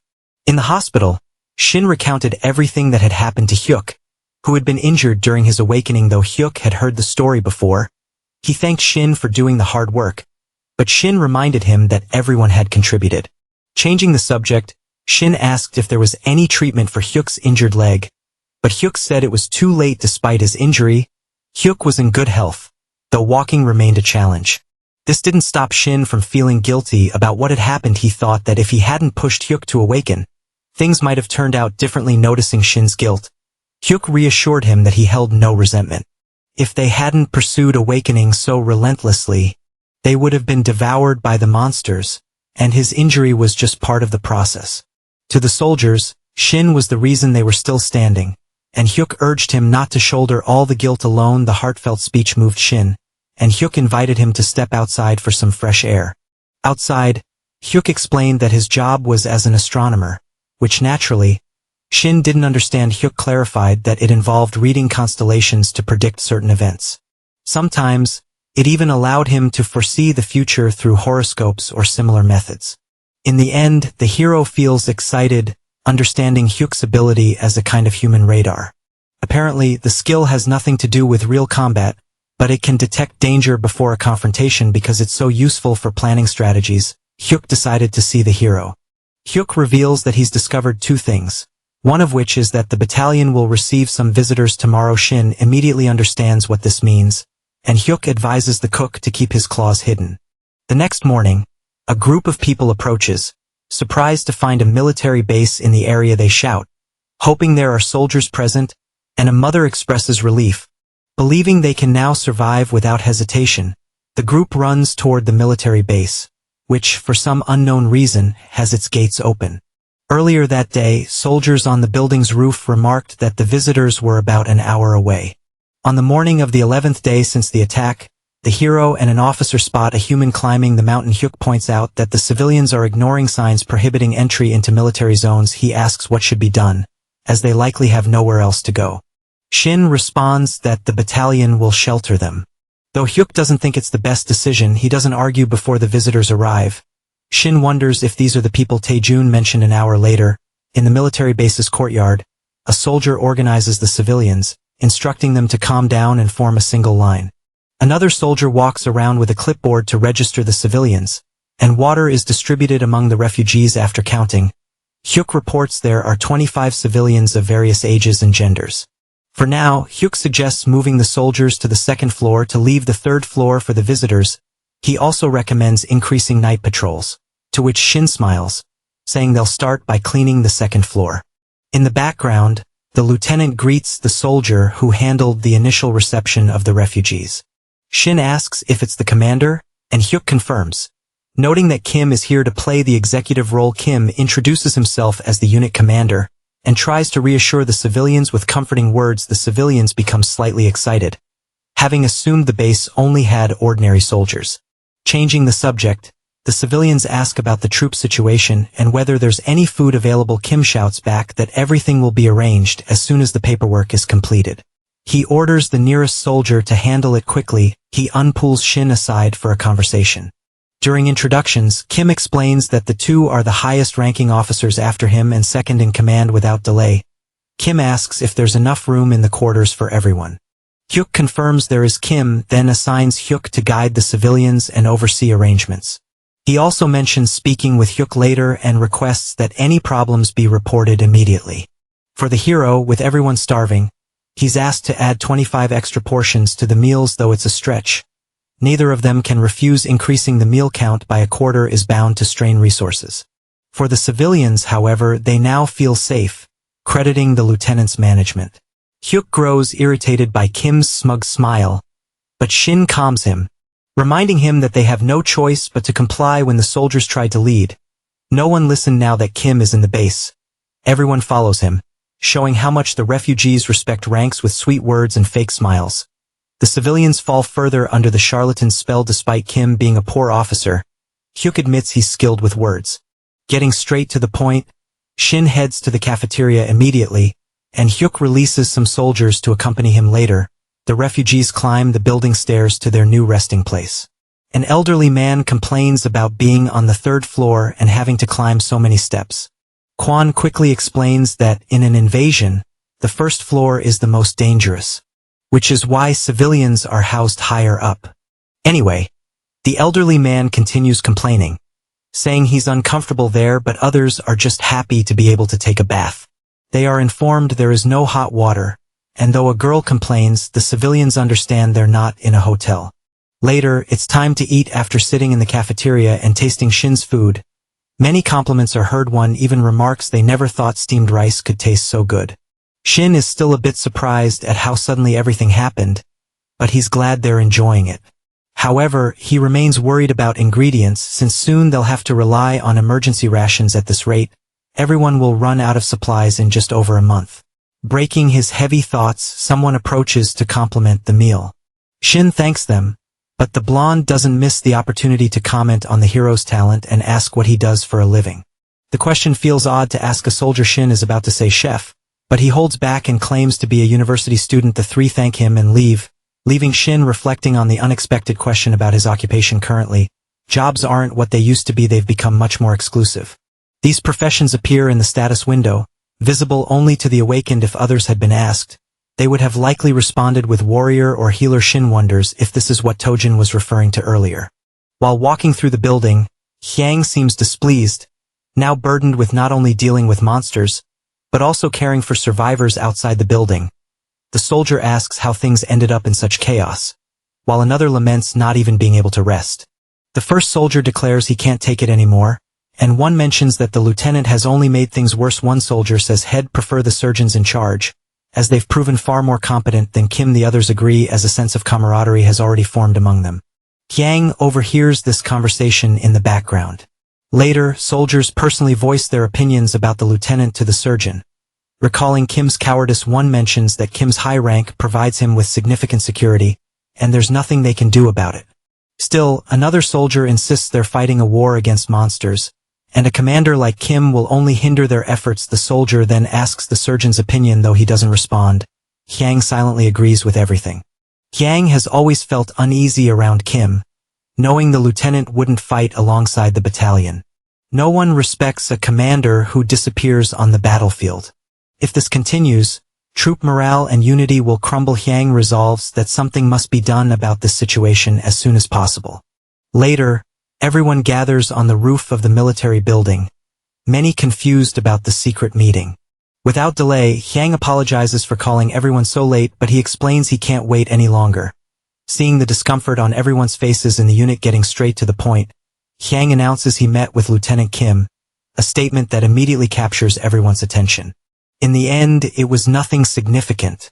Hyang had expressed their concerns and asked Kim to join the fight, but as expected, nothing changed. Kim's response to a polite request was that he wouldn't be forced into anything by a mere soldier.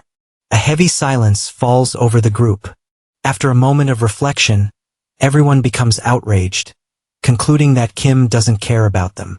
Even Shurden hadn't anticipated such behavior from the tyrant that Kim has become. Returning to the matter at hand, Hyang warns that this is no trivial issue. It's about everyone's survival. For this reason, Hyang organized the meeting, stating that their goal now is to get rid of Kim. Naturally, everyone initially thinks it's madness to resort to such extremism. Even the hero questions his colleague, pointing out they can't simply remove a lieutenant. Hyang then asks if Shin isn't on his side and for how long he plans to continue being carried by him. Anyway, Shin feels a bit uneasy as despite everything, Kim is still a high-ranking officer. However, Hyang points out that as more survivors join the unit, the group will grow larger. He then questions what will happen if Kim remains their representative in these meetings. To him, there will come a point where many people will believe the lieutenant is the true leader of the unit at that moment. The lower-ranked leaders will lose all autonomy in the battalion, Hyang shouts, asking if he's wrong, emphasizing that since Kim has no strength, there's no reason to continue following him obediently. After thinking it over, everyone begins to find it unbelievable they've followed such an incompetent lieutenant for so long. However, they acknowledge that they're still soldiers and cannot simply ignore him, as Kim once fulfilled his role before the crisis. Kwang, on the other hand, finds the idea too dangerous, stating that internal betrayal is a form of modern warfare. Hyang agrees and warns that this is precisely why they need to execute the plan quickly. Excluding Kim, the highest ranks in the battalion, aside from the surgeons, will go to Park Taijun and Shin Young-jun. Even regular soldiers will be allowed to act on commands in the absence of officers. To Kwang, this won't be a problem, as Shin will leave battalion. In reality, the reason Hyang called this meeting was to address Kim's detrimental influence on the unit. However, many soldiers are reluctant to accept their commander, prompting Shin to remind them he's the one feeding them and providing the buffs. Regardless, Hyang's second suggestion takes precedence because Shin's leadership is already a fact. For anyone with objections, Hyang yells for them to speak up, but Shin can sense the soldiers' skepticism in that moment. The troops begin to recall how the hero has always looked out for them, comforting them with good food. After reflecting, the soldiers realize they can rely on him. Knowing Shin's buffs helped them win the recent invasion. With that, Hyang asks if there are any further objections, though Shin remains worried. When no one speaks up, Hyang officially appoints Shin as the new commander, although Shin disagrees with this. Hyang insists he accept the role. Upon the appointment, the system appears, stating that all conditions have been met. With over 30 players and a recognized leader, a clan has been formed as the first in the small region and the second in the larger region. The group is awarded a token as a reward. Shin is named the leader of Clan 423, and a new title of Novice Chef Leader appears in his status. This marks a new chapter. SGT Shin must now lead the entire unit. Realizing this, Shin resolves to do the job right. His first proposal as commander is to keep LT Kim alive naturally. This decision confuses both Hyang and Kwang. Everyone urges Shin to reconsider, but he asks the soldiers to hear him out. Shin explains that if they start discarding people for convenience, they'll be alive in body but dead in spirit. To preserve their humanity, they should only kill people if attacked first. He asks everyone to promise to uphold this principle. Kim feels a surge of pride for the new leadership the battalion now has. Still, the soldiers question why they should keep Kim alive when he's no longer of any use. In response, Shin clarifies that Kim is just a problematic human being. At the moment, discarding him would be wasteful because he will undoubtedly be useful in the future. This leaves everyone even more puzzled about what their new commander is thinking. Later, from the third floor of the base, a civilian informs them that the soldiers have returned. The blonde civilian remarks on how the troops left in the middle of the night as a group, prompting another to ask if there's an issue. The blonde assures there's nothing alarming yet, noting they're just a bunch of 20-somethings. However, he comments that the captains seem strong even if he wasn't among the troops leading them. Changing the subject, the blonde asks if his companion checked what he had requested. The response is affirmative. No awakened individuals were found. Another member of the group also took a closer look and noted that the soldiers appeared to be using weapons to kill the monsters. The blonde leader concludes that there's a good chance there are no awakened individuals among them, and now might be the time to act. However, just to be cautious, he decides to wait a few more days. The next day, many people gather excitedly in the cafeteria for a proper meal. Meanwhile, Shin examines his clan leader token, which can offer a stat bonus depending on the group size. The system informs him that he can choose an object to symbolize the group and transform it into the token. Providing stat bonuses to all group members is a powerful effect. However, Shin laments that he doesn't have any suitable object to represent the group. The day before, Shin had expressed doubts about his position, but Hyung reassured him by recalling the soldiers' reactions. By then, the story of Shin killing a monster with just a knife had spread. The soldiers didn't oppose Shin's leadership because they trusted him, knowing they needed a reliable leader while Kwang was an option. His personality fluctuated too much between being overly aggressive and overly gentle. In the end, Shin was the only trustworthy and capable person left to lead. In the kitchen, A soldier salutes Shin, who asks if he relayed his instructions to everyone. The soldier confirms and adds that whenever someone asks about their occupation, they try not to act suspiciously or mention statuses. Shin also instructed them to avoid discussing awakening as much as possible. This is because it's best to keep their advantages hidden and use Taijun's advice strategically still. Shin believes this won't hinder their ability to increase the number of awakened soldiers. After all, they have the elite snipers. However, the soldier warns there's another issue. The survivors are continually requesting to speak with them, and one woman in particular keeps asking for a favor. Shin asks if it's important, but the soldier only knows she appears to be the leader of the survivor group. Interrupting his thoughts, Shin decides he should be the one to have this conversation with her. This is partly because he's wary of how Kim might react, but Shin assures the soldier he will handle the lieutenant. Thus, Shin tells the soldier not to worry because he already has a plan. First, he decides to address the favor and requests 3 representatives from the survivor group. He specifies that the meeting will take place after dinner and that no information should be leaked. Later, Shin prepares a delicious pasta dish and begins organizing the area. Outside, some soldiers notice the commander entering the basement. Confused, one soldier asks why and another explains there's a room beneath the dining hall. The space was originally built to supply hot water and electricity to the dining hall. Housing a boiler and a generator, the soldier speculates that the room is being used for something else now, certainly not as storage in the basement. Shin reflects on Minji's idea to use the space as a prison, noting how perfect it is for a cell. Without delay, he delivers the meal to the room's sole prisoner. The prisoner, upon noticing Shin, looks confused and surprised. This is because the man locked up is none other than Lt. Kim and his cell warden, that's his former cook. The day before, the soldiers had set their plan into motion. With a sudden entrance into the commander's room, Hyun activated his electricity-based powers. This left the lieutenant unconscious with no chance to defend himself. Back in the present, Kim appears remorseful and says he'll apologize to all the soldiers he offended. Shin, puzzled, asks what he means, and Kim explains that he recently spilled coffee on a radar and blamed the guard. Kim admits he made a mistake during the inspection, but knows that's not the reason for his imprisonment. Shin understands how frustrating it must be for Kim to be locked in a cell with nothing to do and no clear explanation for his confinement. At that moment, Kim begins to vent about other mistakes he remembers making. Now aware of his mistakes, Kim asks Shin for help, but the hero explained that he had tried convincing the soldiers, but they were all still too resentful. Understanding his situation, Kim began to accept his fate. At the moment, the lieutenant found himself in a hopeless situation, recalling more and more instances of officers who had died under his command. However, Shin reassured him, promising to continue trying to convince the others while also bringing him good meals. Moved by such kindness, Kim felt a twinge of guilt for accepting so much, yet, as the hero had gone out of his way to bring him his favorite dish, Kim simply expressed his gratitude. Upon taking his first bite, he entered a state of uncontrollable delight due to the incredible flavor.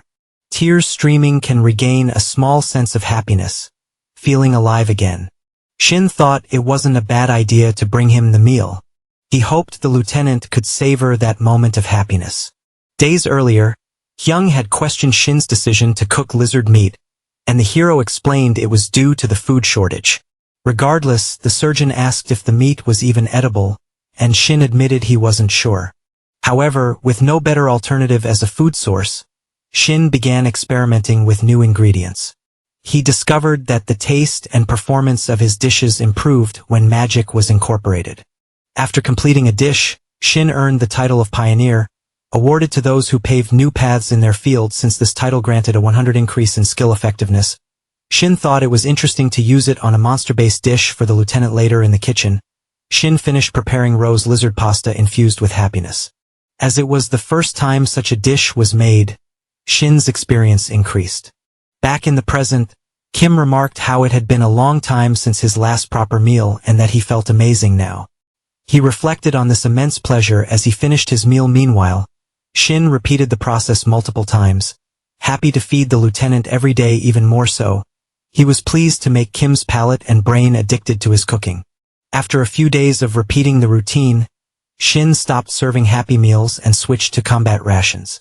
This threw Kim into a near-mad state as he had developed a geek dependency.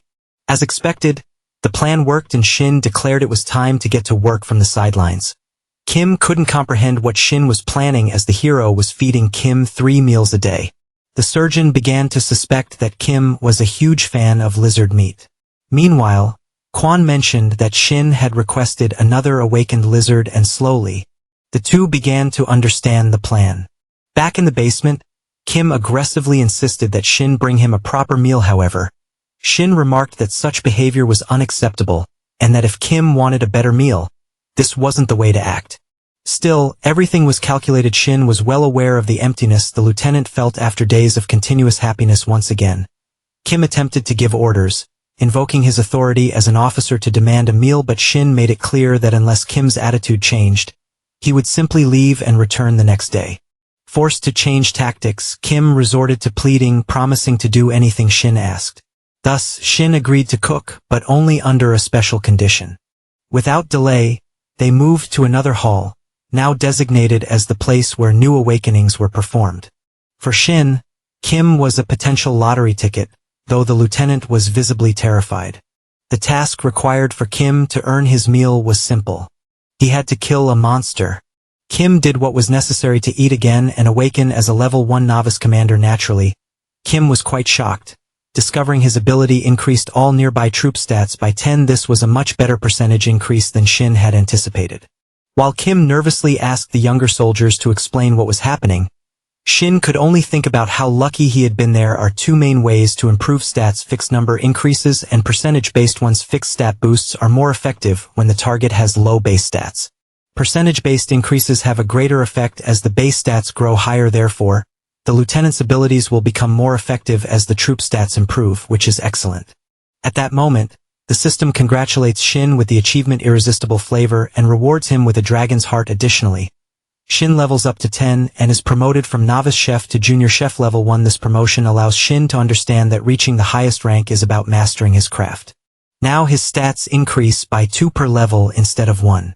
Moreover, all novice talents have been replaced with junior level talents. Even with novice level abilities, Shin was already performing at a master's level compared to before. Now Shin wonders how things will progress, especially as the next batch of battle rations is already complete. With all the updates, Shin remarks how much he loves his skill since battle rations can produce preserved food for emergencies, though less powerful than regular meals. They have a longer shelf life and are rich in calories, making it easier to feed the troops. Reflecting on everything, Shin is once again surprised at how useful the lieutenant has been. However, with that issue resolved, it is now time to focus on the survivors. Later, as everyone gathers, the person in charge decides to start, but one of the soldiers notices the lieutenant's absence. In response, Shin explains that Kim is unwell due to the meals, which leaves everyone confused. Regardless, Shin asks the troops not to worry since Hyun-min-jae, the most educated member of the unit, will represent them. Kyung realizes Shin is simply delegating responsibilities onto him. Shin denies this, reiterating that while he may be the leader, he won't be the one micromanaging everything. With that, Hyun declares it's time to head to the meeting and Shin wishes him good luck. In the shared dormitory section, Hyun enters with his team and notes how early everyone arrived. As Hyun and Shin take their seats, the soldiers sense a tense atmosphere. Shin is certain there might be someone among them who intends to harm the unit. Following Taijun's instructions, they need to hide their powers. Their strategy for this meeting is to gather as much information as possible without revealing anything. Without delay, the surgeon introduces himself as the meeting's facilitator. The woman who requested the meeting asks where the lieutenant is. Hyun explains that Kim suggested it would be better for the operation leaders to attend instead. Agreeing with an odd reaction, the woman catches Shin's attention with her demeanor. The blonde survivor claims that communicating with regular soldiers is pointless, but Kyung explains that he and Shin are the highest-ranking members of the division. The survivor then questions why it took 3 days to arrange the meeting. Kyung explains that this delay allowed them to rest and identify the ideal representatives. As expected, everyone is busy with military duties. The blonde accuses Hyun of prioritizing work over people, but Kyung assures him this isn't the case. The argument continues, irritating Shin. who recognizes the type of person who believes they can dictate everything. The blonde insists that Hyun, as a soldier, should prioritize people first. Unable to bear it anymore, the woman shouts at Park Kwon-chong to stop, startling everyone. She emphasizes that the military took time from their schedules to speak with them and orders Park to be quiet. This outburst reveals the leader of the group to Shin. Returning to the discussion, the woman apologizes for Park's behavior, and Hyun admits they took too long to schedule the meeting. Introducing herself, the woman reveals her name is Lee Sang-ah, formerly a clothing store owner. Before the incident, Kyung expresses relief that she made it safely to the unit. Getting to the point, Hyun asks if she can share how she ended up at the unit. Understanding its importance, Park agrees to let her explain. Shin feels proud of his comrade's composure and effectiveness during a meeting. Without delay, Lee Sang-ah begins recounting how monsters suddenly appeared about 2 weeks ago. At the same time, everyone lost communication, including internet, TV, and phone services. At that moment, the survivors were attacked by all kinds of monsters, and those who were injured but survived turned into zombies. This revelation left the two soldiers completely shocked. Obviously, the surgeon assumes the survivors are talking about the lizards as they haven't seen any zombies so far. The hero also finds it unexpected, prompting the girl to ask if there's a problem. The surgeon quickly reassures her, giving the excuse that they simply don't use the term zombie. This confuses the group as the monsters are clearly human-like. In response, the girl asks what the soldiers call them, and Hyun quickly improvises, saying they call them walkers. Shin doesn't fully understand the reasoning, but the group members recognize the term from dramas and accept the name. They even consider adopting the term, but Hyun backtracks, admitting that zombie is more accurate, which Lee simply accepts. Shin thinks Hyun is a bit clumsy, but is relieved that the plan worked. Lee's story began with her running desperately to escape the zombies. She joined a group of survivors she encountered by chance while searching for a safe place. One survivor found and informed them about the military base. The survivor is the older man currently among the group at this point. Kwang asks how the man knew about the base's location. The man explains that a friend who worked in construction had told him about it. He mentioned working on a military base near the city, saying there was a base deep in the mountains. The group didn't know the exact location but decided to explore since they needed to descend the mountain anyway. Hyun remarks that their journey must have been long and dangerous. Shin, curious about the group's survival tools, notes they appear to have no weapons besides a metal pipe. He asks how the survivors managed to escape the monsters. The girl openly shares that they awakened powers. This was obvious to Shin since such feats wouldn't be possible without awakening. Of the 25 survivors, the girl claims to be the only awakened one who led the group to safety. This information intrigues Shin, though he finds it odd there's only one awakened individual. In case they doubt her, the girl stands up to demonstrate her abilities. Smiling, she removes 2 scissors from the back of her jacket. Lee explains these are ordinary sewing scissors she used for fixing curtains. Shin recalls hearing that the girl worked in a repair shop, where she likely gained her abilities without hesitation. Lee presses the scissors against the table and cuts it in half. This leaves the surgeon amazed and Shin with a familiar feeling after showcasing her powers. Lee recounts that she was working as usual when the monsters attacked. In that desperate moment, she grabbed her scissors. Just as she was about to be killed, she managed to stab one of the zombies with the scissors tip.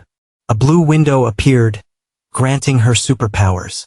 Natalie claims she can decapitate zombies with a single scissor movement. Shin speculates that the conditions for awakening with zombies might differ. Curious, he asks why only the girl awakened, which is also her question. Shin theorizes that killing a zombie alone might not be enough to trigger awakening. Nevertheless, the situation feels odd to him. A few days earlier, Taijun explicitly warned that someone might plan against the unit. Shin finds it hard to believe Lee is truly the group's only awakened individual. Changing the subject, Kyung asks if Lee knows anything specific about awakening. She admits she doesn't know the exact criteria and believes it's random.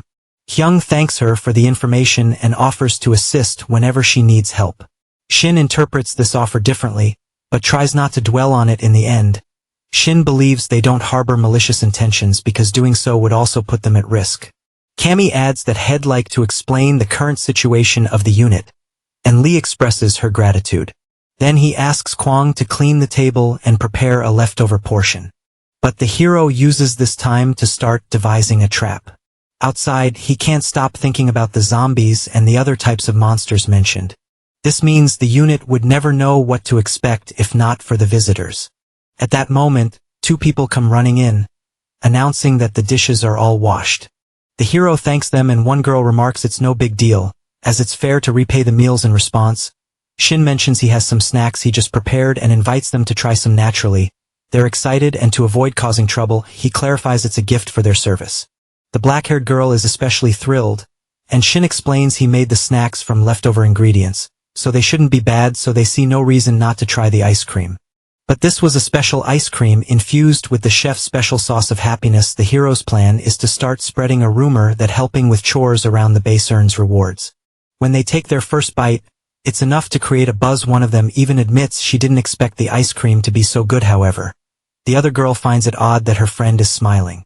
This is because she hasn't smiled once since her parents' death, but she explains she suddenly felt like it hearing this. The black-haired girl starts crying, moved by her friend's happiness. Trying to console her, the smiling girl says it's something to enjoy and not cry about. Shin knows that after losing her parents, the girl has many repressed emotions. Right now she's acting happy, but this emotional change is temporary still. The effect on her mentality will linger long after the ability wears off, much like it did with Kwang. Regardless, the ice cream works, and the hero believes it'll be good to try this strategy more often. Later that night, after the meeting, Hyung informs Shin that he has the room member of the guy who kept asking about their activities. Apparently, there are 5 people in the room who've known each other since before the outbreak. While being friends doesn't necessarily make them accomplices, Hyung still suspects they might be working together. The hero asks what they'll do next since they can't simply eliminate the group and carry on as usual. Hyung agrees, knowing they can't risk triggering protests among the survivors. Additionally, they can't just wait, as more awakened individuals would pose a serious threat. Shin suggests getting them to eat his food and eventually confess to whatever they're planning. Changing the topic, the hero recalls that the survivors agreed to clean the ruins and dining hall. In this case, he proposes choosing one of them to stay in the dining hall with him. Hyung asks if Shin plans to do the same thing he did with Kwang and the lieutenant, to which Shin confirms. Seeing his colleague's confidence, the surgeon agrees to proceed. However, he questions if it'll be that easy and asks if the hero has other abilities besides buffs. This obviously makes Shin uncomfortable as he feels caught off guard. Still, Hyung decides not to push, knowing the abilities will come to light sooner or later.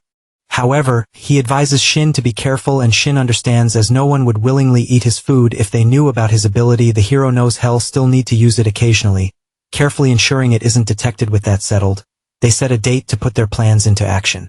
In the end, it all happens faster than expected. Sometime later, the new assistant finishes his work quickly enough to earn praise.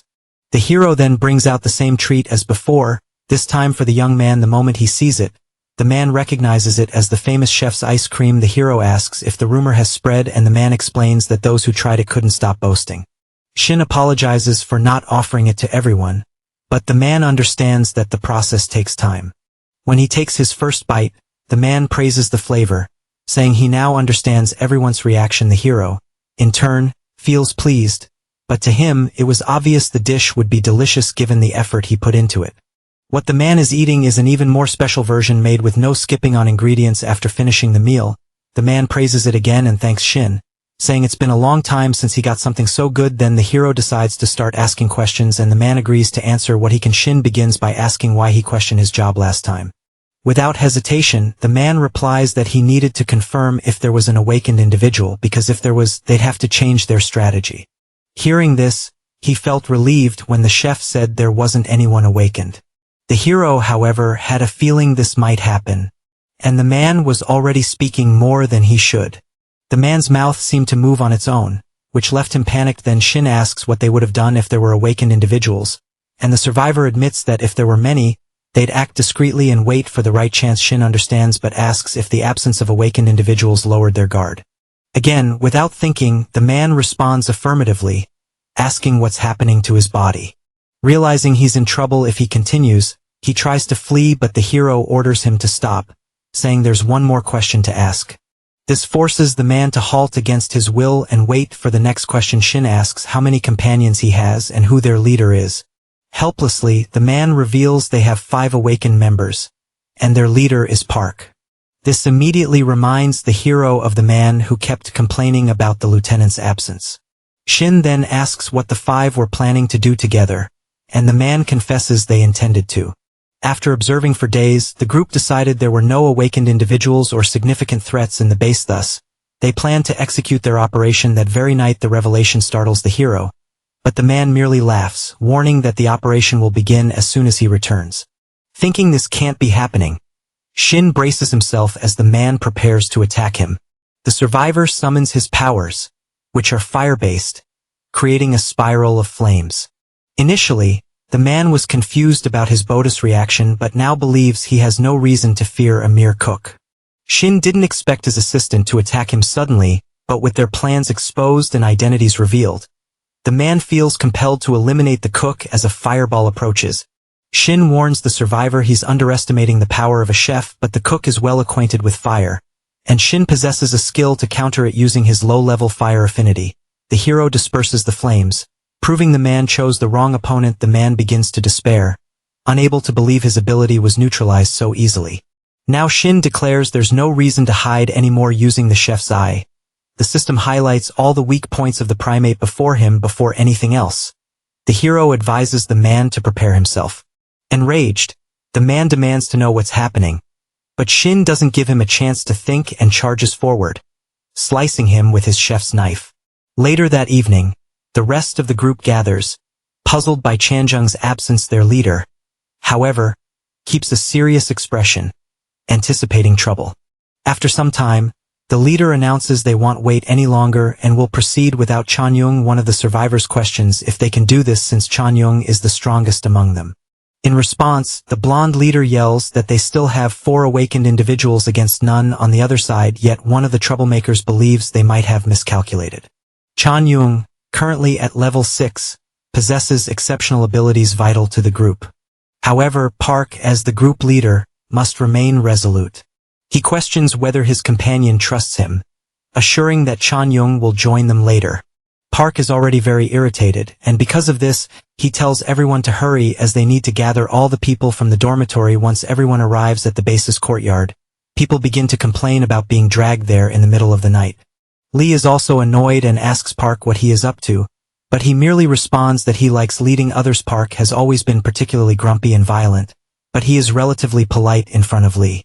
This prompts Lee to ask if he isn't satisfied being just the big brother of their group. In response, Park states that a group of 5 people is far too small for him. He adds that while the survivor group is also small, with the entire unit under his control, he'd finally be satisfied. Hearing this, Lee starts to understand the intentions of her group member. While the two argue, the other civilians complain loudly about the situation they are in. Inside the building, the soldiers question what the survivors are doing outside. One of them explains that the survivors just came down and started arguing. Obviously, the other soldiers dislike this, feeling that as long as the survivors are on the base, they should follow orders outside. Lee admits that she had a feeling the boys would cause trouble one day. Feeling cornered, she pulls out her scissors from her pockets, prepared to use force. This frightens the civilians, who begin to wonder if these men are crazy for picking such a fight.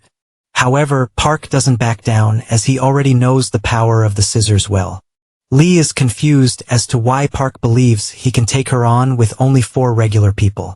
But before she can think further, a second group member steps forward, saying he will handle her alone. Knowing Lee's strength, the leader sends a third member to join the fight as backup. Lee realizes that everyone seems overly confident. Even knowing her abilities, she deduces they are all awakened, which indeed turns out to be the case. This revelation terrifies the survivors, who realize they have been deceived all along. Without further delay, Park shouts that since Lee won't back down, the fight must begin strategically. The 2 warriors charge toward the unarmed civilians as their leader. Lee steps forward to defend against the attack.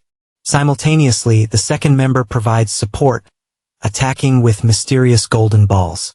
Fortunately, Lee manages to cut them all down, though she grows increasingly concerned about the level of her opponents. Faced with 2 awakened opponents, Lee begins to question whether she stands a chance among the panicking civilians.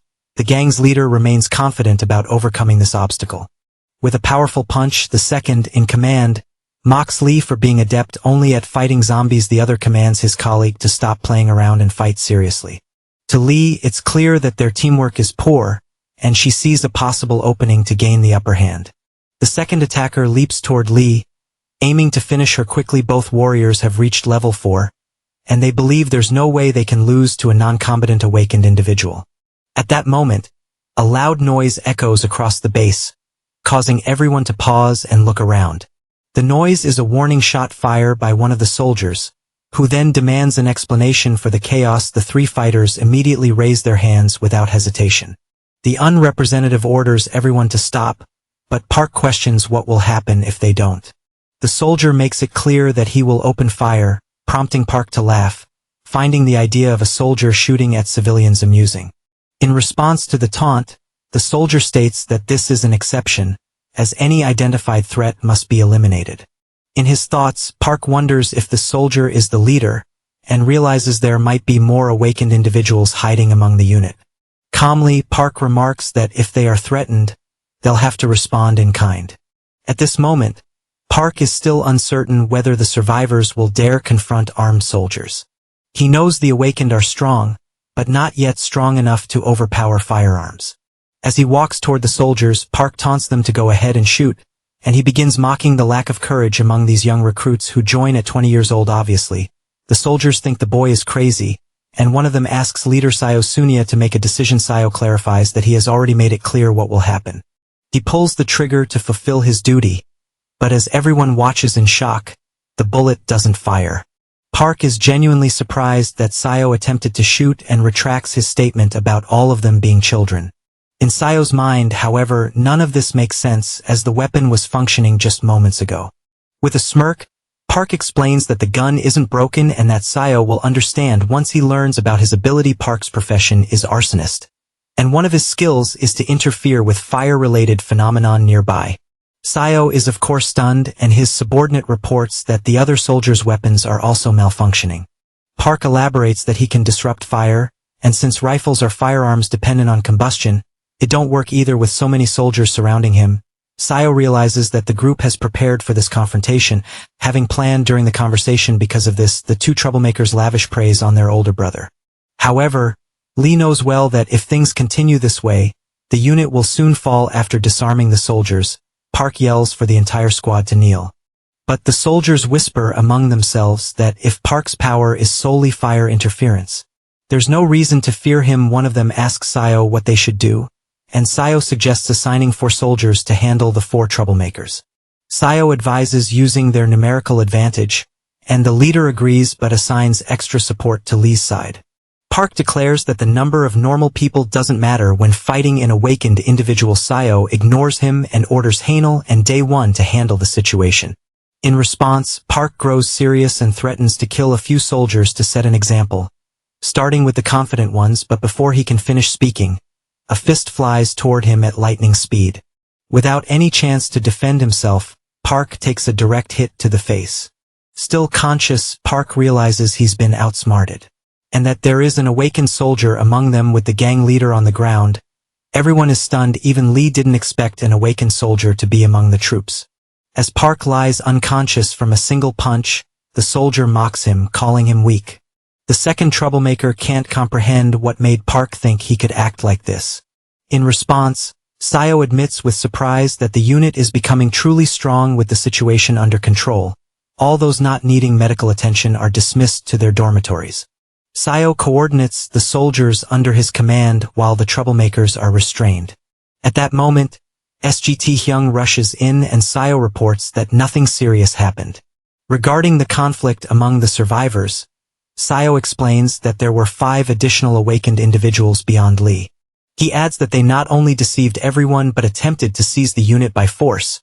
Though they posed no significant threat, Kwang notices the blonde troublemaker from the meeting and realizes that everything unfolded just as the hero predicted.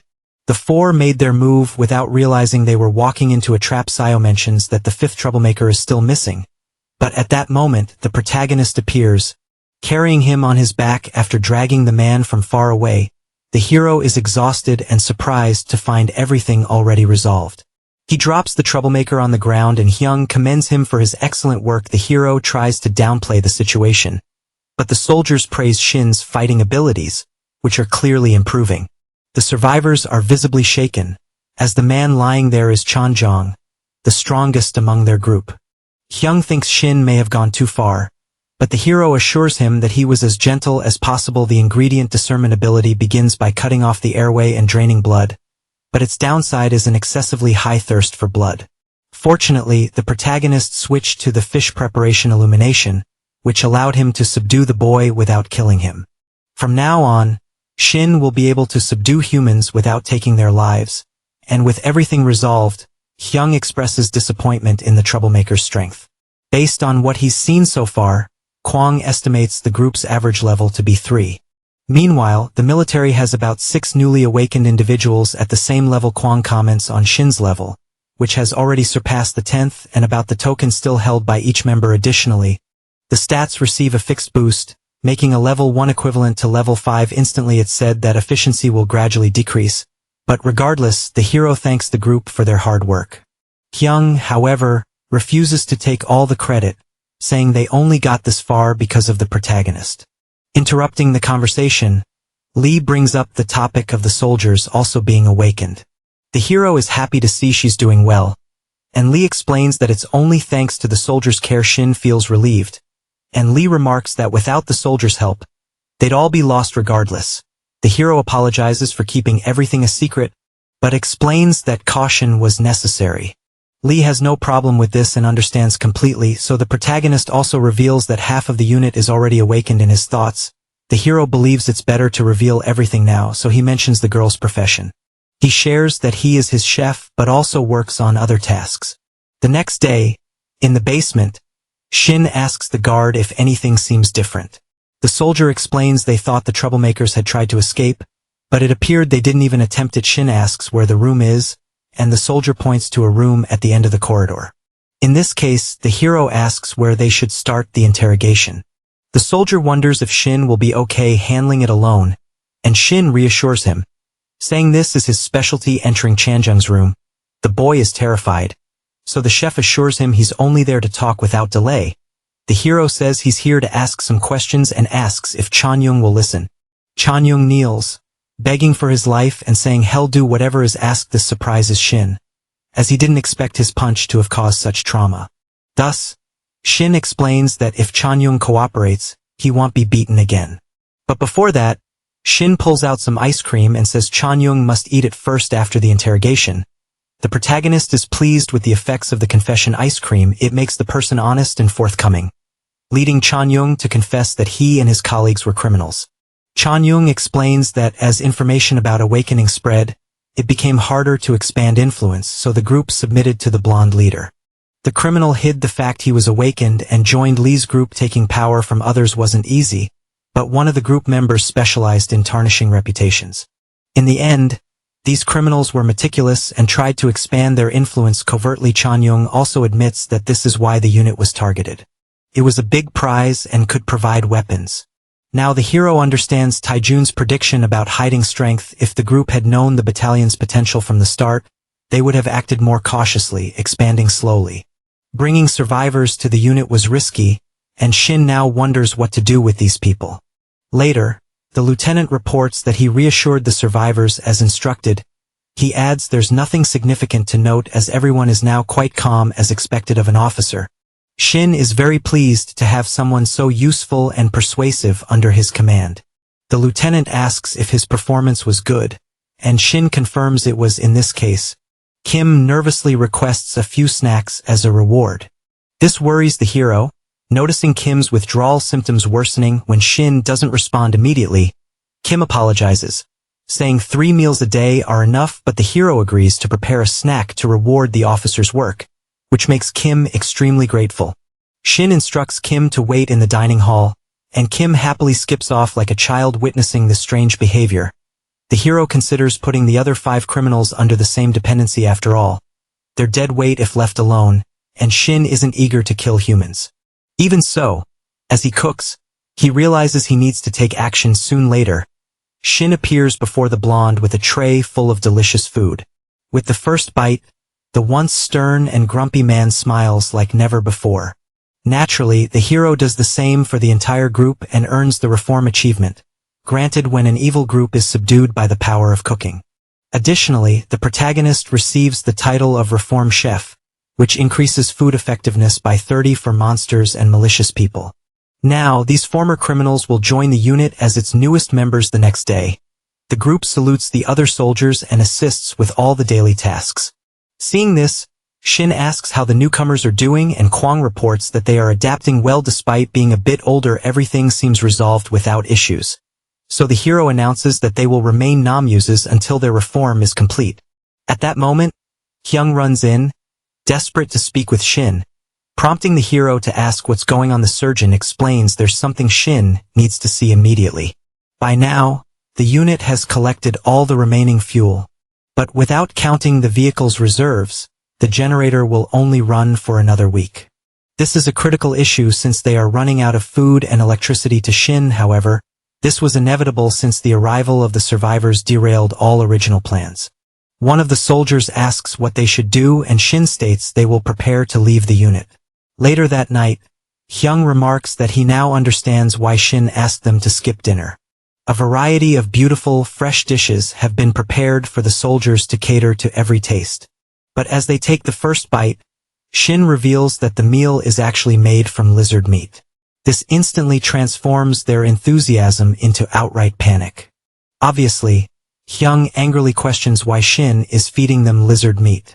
The hero explains that until now, they've only fought lizards with known weaknesses. However, according to Miss Lee, there are many different types of monsters outside, including zombies and humanoid creatures. In this case, everyone needs to be prepared and Hyung agrees but still doesn't understand why they need to eat lizard meat. Shin clarifies that the unit's food supplies are almost gone. Except for a minimal amount of combat rations, the soldiers can still buy rye bread from the shop to stave off hunger. But it costs points and is difficult to cook. Fortunately, monster meat contains magic, making it highly effective ultimately. Shin argues that eating monster meat is their best option. Hyung understands but points out that many won't like it, especially the lizard meat, as everyone saw their comrades killed in battle. The hero acknowledges this, which is why he is carefully managing everyone's mental state with meals. Without this effort, the entire unit would have collapsed under severe trauma even now. Shin struggles to keep things under control. Eating monsters that eat humans will undoubtedly be hard to accept. Still, Shin remains steadfast, asserting they can't worry about that now. As he said before, the unit's primary goal is survival. Thus, they must decide whether to be eaten by monsters or to eat them to survive. With seriousness, Shin asks for his soldiers' trust. The next day, Hyung gathers everyone for the special meal prepared by Shin. The soldiers express relief at finally eating something fresh. Of some doubt, it's really monster meat. However, after tasting it, their opinions change completely. The meal surpasses expectations and even boosts their stats. It's undoubtedly incomparable to anything they had before. Hyung enthusiastically comments that the plan is working, and Shin agrees, although some soldiers are still hesitant. The surgeon assures the hero not to worry because he knows everyone will eventually eat it. To liven up the atmosphere, Hyung shouts for everyone to hear that they can't end the party like this, so he calls for the hidden soju and beer. He explains that after every department meeting, heads stash some drinks away, which excites the battalion. With laughter, the soldiers bring out the crates and the military celebration begins. Shin was very pleased as it had been a long time since he had seen everyone so happy. Suddenly, Miss Lee appeared in the background. Surprising the hero, the girl explained that she hadn't seen soldiers in the living quarters and came over after hearing some noise. Shin tried to explain what was happening, assuring her that it wasn't something they intended to impose on the survivors. After all, it would be problematic if the civilians thought the good things were reserved for the soldiers while the bad were left for everyone else. Lee, however, had already heard about the monster meat, and though it seemed strange, she could understand such measures were inevitable for survival. But regardless, the girl had a request to make unexpectedly. She asked to formally include all the survivors in the unit. The hero found it strange that the civilians also wanted to participate in combat. However, Lee explained that while being protected wasn't bad, They needed to learn how to defend themselves for future dangers. This attitude made the hero proud as it showed she was now thinking like a true leader. Nevertheless, Shin said it was still a sudden request, but Lee clarified that they had been discussing it since Chang's betrayal. This made sense to the hero as, without their interference, the civilians wouldn't have been able to stop him in this case. Shin asked if she had considered the opinions of the others, to which she confidently replied that she had. Thus, Shin explained that they were trained soldiers, meaning that by joining, the civilians would need to follow orders from their superiors. They didn't mind as from what she had seen so far, Lieutenant Kim seemed competent enough to lead them. The only thing she didn't know was that Kim was only acting this way because he was following Shin's orders. The hero decided to explain that later, understanding Lee's request now. Shin said he would discuss it with his superiors and inform her of the conclusion later.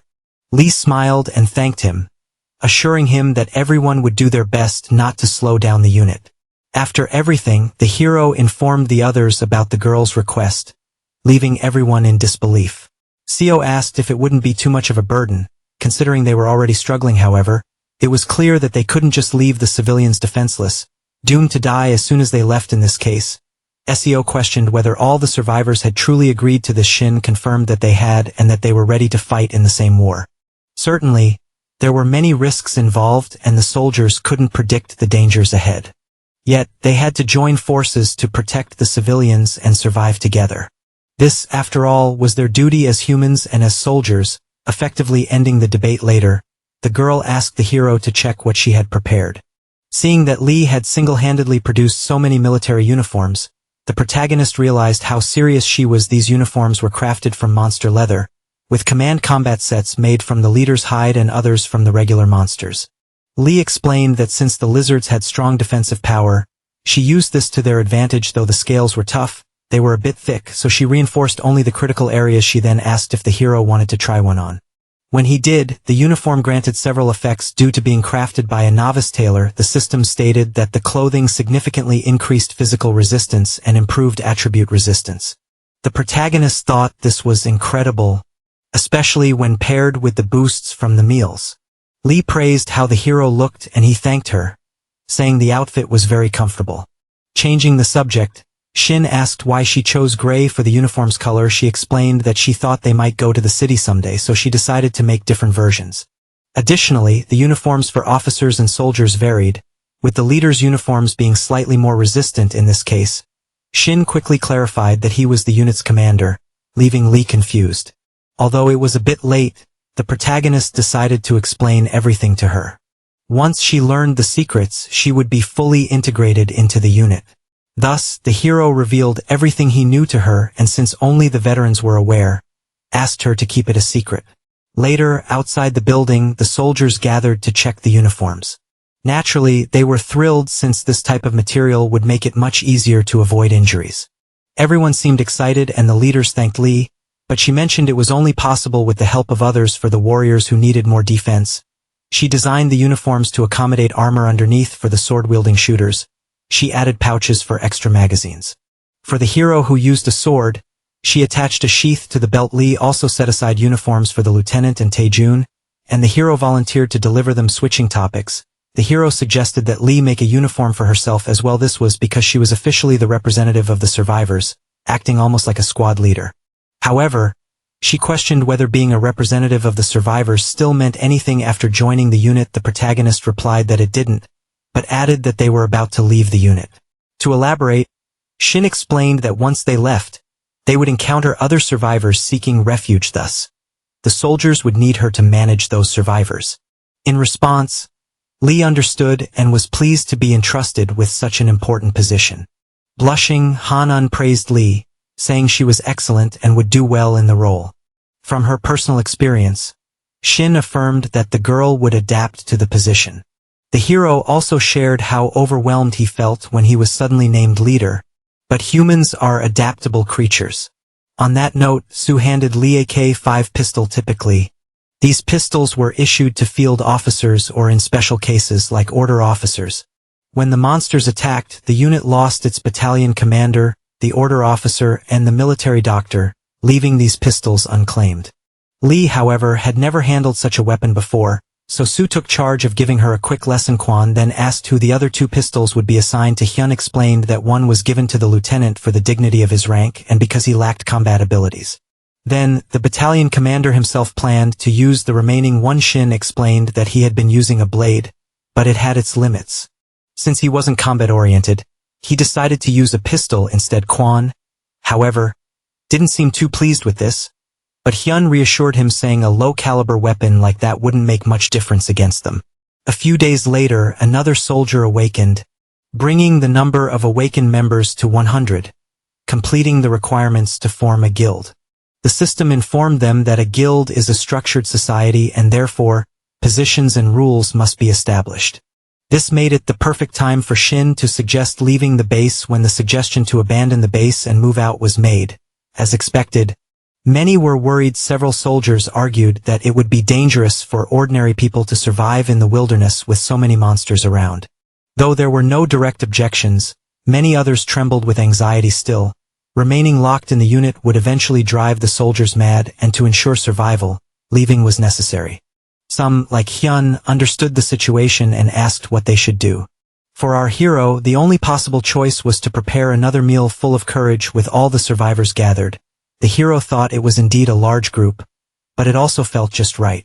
Thanks to the protagonists, everyone was united, and Hyun suggested they take the next step. There was still much to decide, so the system informed them that the leader could appoint deputies to divide the guild's responsibilities. Deputies could handle administration and communicate remotely via messages. However, the guild name had not yet been decided, and the system asked the hero to choose one. As expected, the military was the first to form a guild, which wasn't surprising given how hard it was to gather 100 awakened individuals. Moreover, they received the dragon's tooth as a reward for their achievements. For now, the hero decided to focus on appointing deputies and naming the guild using a megaphone.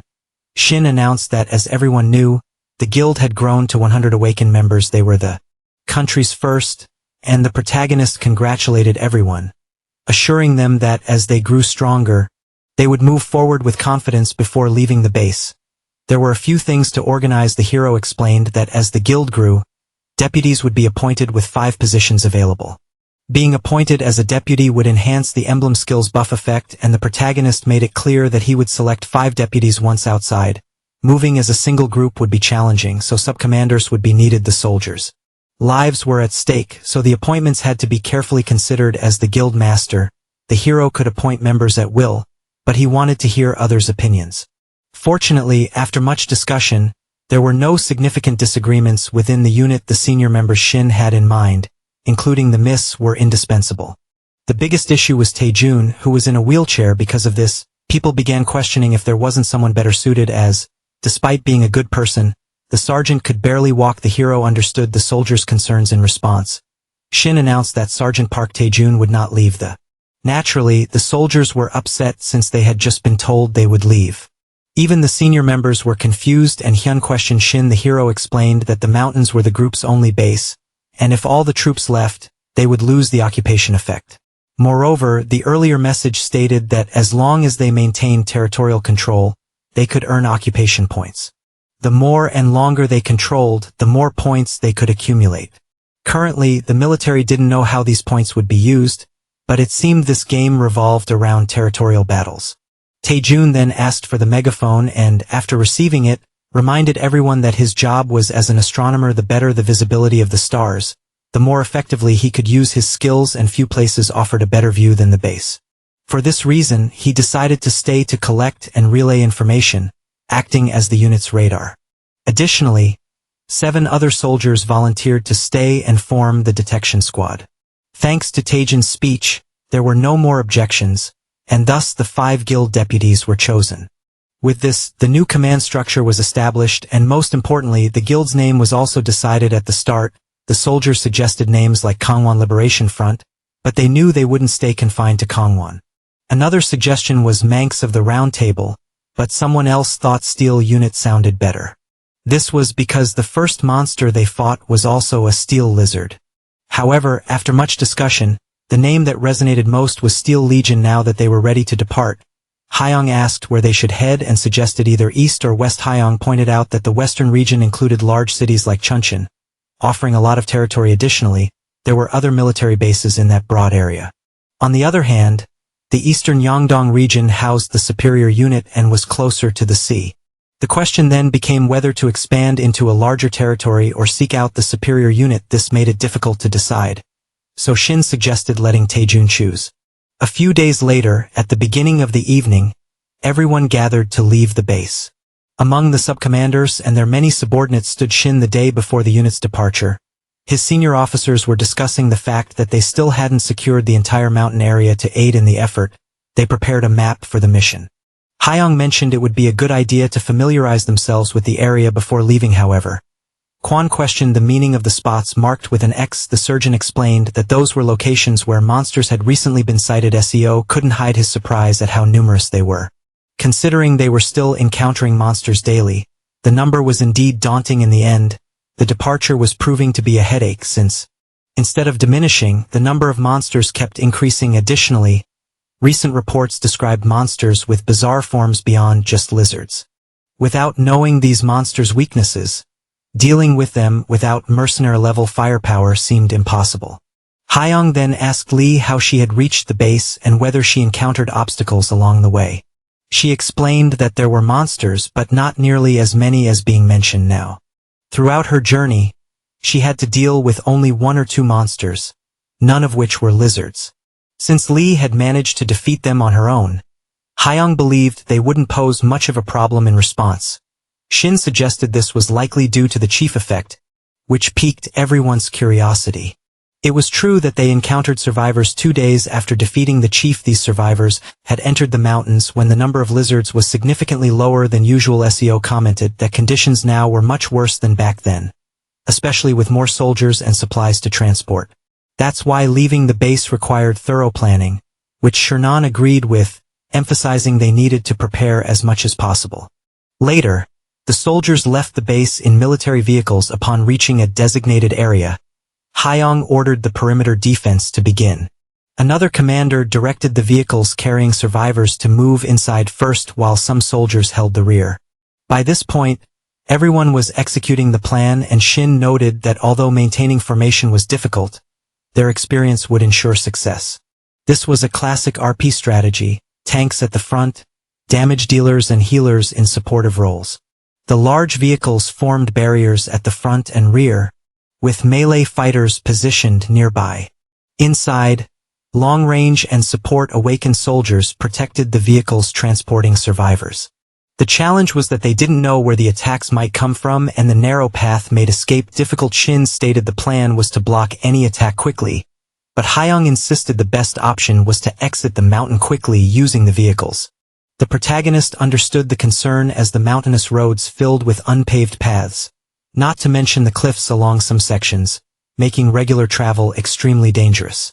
Thus, moving quickly was the best option, but doing so could lead to the extermination of the entire battalion. With the formation ready, one of the soldiers asked if they should proceed. Minutes later, the vehicles moved along the path as soldiers checked the perimeter. The survivors remained in the most protected zone, while the commanders managed everything from the map outside. A soldier commented on the eerie silence near the base, prompting Kwang to warn that it wouldn't last. There was a territorial effect in play, but a strange noise signaled that it was about to end. The soldier nervously asked if the surgeon had heard it, and Kwang confirmed, ordering him to inform the main unit. As the soldiers sprinted into action, the lizard monsters also charged in large numbers, completely surrounding the vehicles. At that moment, all the survivors were safely inside the vehicles, so Shin commanded the soldiers to form up as they had practiced at the base. With a loud shout, Shin instructed the soldiers to focus on weak points to conserve energy, and to avoid using rifles to minimize noise. The awakened soldiers quickly obeyed his orders. All the subcommanders were eager to showcase their abilities, and Shin didn't hold back during the confrontation as well. Without wasting time, the monsters lunged at the formation, and the soldier tried to hold their positions, preventing the beasts from breaking through. Amidst the chaos, Kwang reacted to a loud roar and delivered a powerful punch to one of the worthy of his attention. Kwang decimated the beast with his punches and hurled it far away. However, he didn't anticipate the others climbing over the fallen bodies to reach the vehicles. On the other hand was an idol. He saved a comrade using his electric abilities. He shouted for everyone to stop relying on the barriers and instead pushed the monsters back to make climbing harder during the fight. One awakened soldier defended with a barrier, while another struggled to keep the beasts away from the survivors. Despite being surrounded, the soldiers managed to maintain control of the situation. Inside the vehicles, the survivors could only hear the terrifying sounds of the battle. Trembling with fear, Lee reminded herself of her role to assist and comfort the civilians, reassuring them that the soldiers would undoubtedly prevail outside. The surgeon enveloped one of his lightning bolts in a dark shroud, eliminating the beasts in his path. He threw one lifeless body onto the others attempting to climb. Despite this small victory, the battle was far from over as another horde began approaching from the distance. This group was even larger than the first. With monsters charging from multiple directions, Kent questioned where they were coming from. But Shin explained that once a battle begins, the noise continuously attracts more. Thus, if the soldiers had started shooting, they would have been overwhelmed by a tsunami of lizards since the new horde was still distant. Shin ordered the remaining monsters to be eliminated quickly so they could escape from the general report. All the lizards at the rear had been killed, leaving only 2 near the survivors. Standing atop one of the vehicles, Shin shouted for the soldiers to use their combat snacks as a new swarm was on its way. At this, the soldiers pulled out the snacks prepared by their commander from their uniforms. One soldier even expressed relief, noting how tired he had become. Shin in turn called Hyung over to join him in eating a snack as they would soon swap places with Kwang. After consuming the snacks, the system informed them that all attributes had increased by 5, with endurance being the primary boost. With that, Shin drew his cooking knife from its sheath and asked if the soldiers were ready while preparing to move out. Shin reflected on the fact that he wouldn't be able to use this kitchen anymore.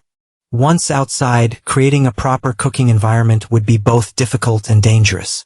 A smell and smoke could reveal their location to enemies, and the cooking equipment would be severely limited. Until they established a stable base at the foot of the mountain, everyone would have to rely on combat rations. Still, the current supply wouldn't suffice for long, barely lasting a week for all the survivors. Thankfully, Shin had the combat rations ability, acquired upon reaching level 10. Combat rations had lower stats than meals, but offered a long shelf life and excellent calorie density given their mobile situation. Dehydrated meat was ideal for its portability. Additionally, there was no shortage of lizards, so Shin thought he could eventually transform packed lunches into proper rations. Back in the present, orders were issued to reposition everyone and rotate the injured soldiers. Furthermore, a barricade of lizard bodies was quickly constructed around the vehicles. Shin immediately instructed the team leaders to check on their members and report any damages. He then dashed off, telling Kyung he would return shortly. The fixed stat boosts and physical endurance from the dried meat were helpful, but it wasn't enough. With that in mind, Shin headed to Lieutenant Kim, surprising the officer. Without wasting time, the hero informed Kim that it was time to use his commander ability. Despite understanding, the lieutenant admitted that he was still a bit nervous. Nevertheless, he decided to try. As he unleashed his power, he shouted for everyone to prepare for battle. This created a command aura that resonated across all the soldiers in the region. The ability temporarily granted allied troops the battle-ready effect. Fighting in formation with a certain number of allies increased combat efficiency and granted immunity to confusion. This boost from the lieutenant elevated the attributes of his allies by a certain percentage. It synergized well with the fixed attribute increases from the meals and the courage effect. At this moment, the lizard monsters began to invade, prompting every region to be closely monitored. The battle was grueling, but the soldiers managed to hold on, confident that they could eventually escape. Each soldier engaged one or more monsters, but one was struck with a direct hit to the abdomen. Shin leaped down from above, plunging his knife into the chest of one of the beasts. He then pressed forward, cutting down every monster in his path. One of the creatures attempted to slice Shin in half, but he dodged and swiftly counterattacked. As he fought, the protagonist marveled at the buff's incredible effect, convinced that they could now overcome the crisis safely. However, the person receiving the most praise was Lee. When Shin noticed, he saw her handling 5 monsters simultaneously. Ikura smiled, assuming she must have felt stifled inside the vehicle. But now was the time to end this battle. The lizards that weren't too damaged would later be used as food. Chaos ensued in the unit, as a few soldiers suffered severe injuries. Kwang handled the monsters, Soo-hyuk was assigned to survey the area, and Hyun was tasked with checking on the survivors and ensuring a safe route. The battalion needed to leave before sunset. Everyone understood their roles, and Shin sheathed his knife for a moment. In total, there were about 10 injured, but thankfully all seemed treatable. Thanks to the hero's meal effects, a reporting soldier expressed sincere gratitude. Despite this, Shin knew he still had much to improve. His current skill level was insufficient, limiting him to making dry meat, the most primitive form of combat rations. However, the fact that the effects could improve only motivated him further. His enthusiasm even surprised one of the soldiers. Additionally, with over 100 soldiers, the meal effects scaled with the number of people eating. Regardless, the soldiers needed to move quickly, so Shin ordered them to create space in the vehicles for those unable to move. With the immediate area relatively organized, Shin headed to a vehicle with reported issues. Upon arrival, the soldiers informed him that the vehicle could not be salvaged. Acknowledging this setback, Shin asked about the condition of the other vehicles. The soldiers assured him that the remaining ones were still operational due to their resilience. Even so, Shin wasn't thrilled as they had barely begun, and it was already challenging. The soldier added that they couldn't fully rely on the vehicles as they weren't armor or tanks and could be destroyed. For now, there was nothing they could do except look for salvageable materials. Thus, the soldiers decided to abandon the vehicle and use its parts. Later that night, everyone gathered. Some ate while others stood guard. The guild deputies joined Shin to discuss new strategies based on the map. After a long night, dawn arrived and the soldiers continued their journey toward the new region. At this moment, a soldier ran up, shouting for Shin to come quickly. Curious, the hero asked if something had been found and the soldier confirmed. Upon arrival, Kwang was already investigating as a section of the metal fence had been completely destroyed. Shin wondered aloud how this could have happened and whether it was the earlier lizards. Kwang agreed it was likely the case, but to Shin it didn't seem like an accident. He noticed tire marks and immediately thought of the soldiers who had been sent outside. Clearly, there are signs that a vehicle fell there, prompting Shin to immediately request binoculars. After carefully focusing on the deepest part of the ravine, the hero spots a military vehicle. It's the same vehicle Jamin and Sumgo took for their mission. These are signs of a vehicular collision. So Shin informs everyone of his discovery. Hearing that this is where their friends perished leaves the soldiers deeply shaken. Shin in turn questions what on earth happened there. The first lieutenant made a grave error in allowing that mission, and even though they volunteered, Shin thought he should never have approved it. At that time, they weren't even awakened, leaving them defenseless against a monster attack. This realization made the hero think that if the two hadn't descended the mountain, they would still be alive. However, their bodies were nowhere to be seen despite the fact that they had died nearby. In this case, Kwang suggests that they might have survived and gone somewhere else, but Shin knows that falling from such a height would injure even an awakened soldier. This leads the hero to conclude that, unfortunately, the two have likely become lizard food. Shin truly feels remorse for the two, but he believes this is the most probable explanation. Still, he has a bad feeling about the situation, sensing that something worse is bound to happen. Regardless, Shin knows the unit doesn't have time to dwell on this. Later, Hyung expresses his surprise at the lack of bodies, and Shin admits he also can't understand why. In any case, they need to continue producing combat rations as supplies are running low. Hyung agrees, noting that they now have a significant stockpile of lizard meat. Ultimately, Shin knows he'll just have to cook on the move. The soldiers can't go without dried meat while in enemy territory. Minutes later, another horde of monsters appears from all directions to attack the battalion. Hyung urgently orders everyone to maintain their positions, warning that leaving them would spell disaster. Unfortunately for the sergeant, the sheer number of monsters is overwhelming the soldiers. Lee and the other guild deputies are also engaged, but it's unclear whether they'll be able to hold out. Meanwhile, from inside a truck, Shin races against time as this is already the group's fourth battle. He hasn't had a chance to step out since he's been making dried meat, and all he can do is hope for the best. Thankfully, the soldiers manage to fend off the monsters, but 5 are injured. With one in critical condition, this deeply worries Shin as they're gradually suffering more casualties. Thanks to the meals and Lieutenant Kim's buff, The soldiers' stats have improved despite their constant fatigue, however. The noise from the battles keeps drawing more monsters to the area. Switching topics, Hyung informs Shin of some complaints about his absence in the fights. The hero understands the point but notes his combat skills are average compared to the warriors. Thus, dedicating himself to producing combat rations is the best contribution he can make. Hyung assures him he isn't among the critics and promises to silence those who are speaking out. Still, Shin isn't sure it'll be as simple as the surgeon claims.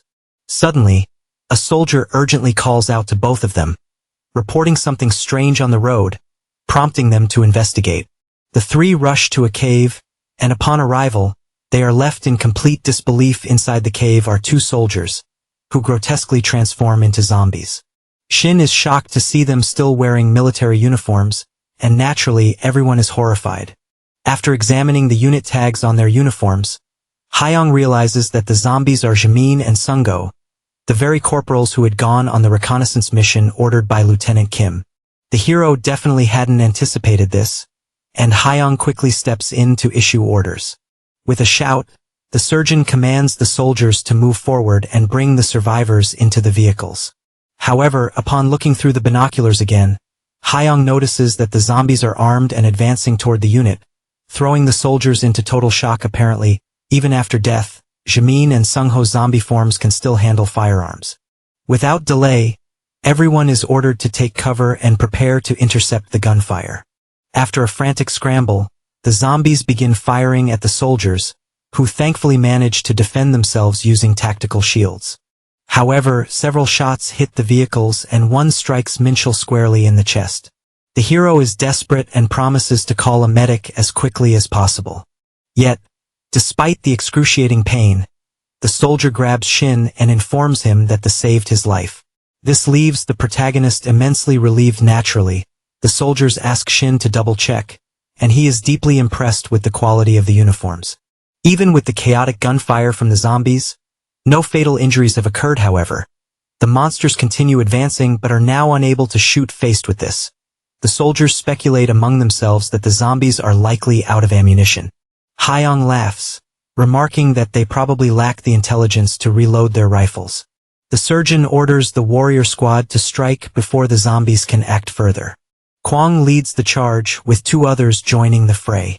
Unexpectedly, the soldiers defeat the zombies with surprising ease. Within seconds, the situation is completely under control. Still, Kwang feels uneasy about fighting former comrades who have turned into enemies. At the battle's end, Shin and Hyung agree that the crisis is resolved, but they remain emotionally shaken at that moment. A flock of crows takes flight, cawing as if frightened by something. Everyone begins questioning what's happening as the mountain suddenly feels restless. The soldiers can even sense vibrations in the ground. Hyung nervously asks if this is what he thinks it is, and Shin confirms, explaining that the gunfire has drawn every monster in the area. In response, the surgeon asks what they should do. Knowing there's no time for hesitation, Shin declares that their cautious approach is over. He orders the marksmen and mages to remove all power restrictions and prepare for an all-out assault. At this point, the unit must use everything they have to survive. Shin directs long-range awakened soldiers to the 25-ton truck to provide support, but warriors are tasked with sprinting ahead and eliminating any approaching monsters. He emphasizes that if they can make it out of the mountain range, their chances of survival will greatly improve. This prompts everyone to rush to their positions as quickly as possible. Shin checks with the driver, who estimates it will take 30 minutes to escape the area. He then places a marksman in the passenger seat for added defense.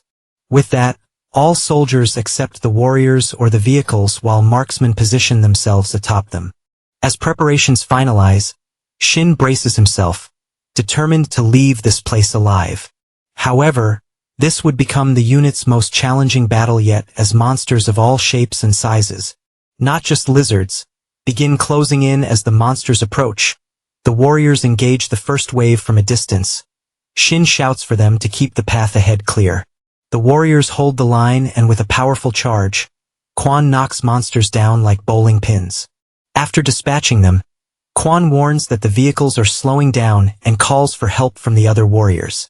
Meanwhile, atop the vehicles, marksmen are hard at work. Cook shouts for more ammunition, prompting a support soldier to rush to supply him. Suddenly, the support soldier notices a new horde of monsters descending the ravine. These are wolf-like monsters, immediately putting the soldiers on edge with their intimidating appearance. One soldier calls Shin to witness the scene, explaining that these creatures seem far stronger than the lizard seeing them. The protagonist is left in complete shock. The monsters have 6 limbs and are so fast that the warriors are struggling to get close. Moreover, they appear ravenously hungry. It's clear that these monsters resemble wild animals much more than the lizards did. Faced with this new threat, Shin wonders aloud what they should do. Realizing that moving with the vehicles will be incredibly challenging at that moment, inspiration strikes him at the front lines. Barrier-wielding warriors give their all to halt the monsters' advance. Due to the wolves' strength, one of the warriors warns that they can't hold much longer before disaster strikes. However, several pieces of meat are suddenly thrown into the fray. As soon as the meat scatters around the wolves, their attention shifts and they pounce on the food. The fact that the wolves were more focused on the lizard meat surprises one of the soldiers since they still have plenty in stock. The hero decides they will continue tossing out the meat as a distraction. However, this behavior was not unexpected by the protagonist. Initially, the monsters surrounded the group as if ready to eliminate them, but calmed down upon seeing the meat. This clearly distinguishes them from the lizards, which plan their attacks more strategically. If there's food in front of them, the wolves will go for it, and if Shin uses this time to identify their weaknesses, the unit can easily prevail. By analyzing the ingredients, the low-level cooking secret reveals the wolves' vulnerability.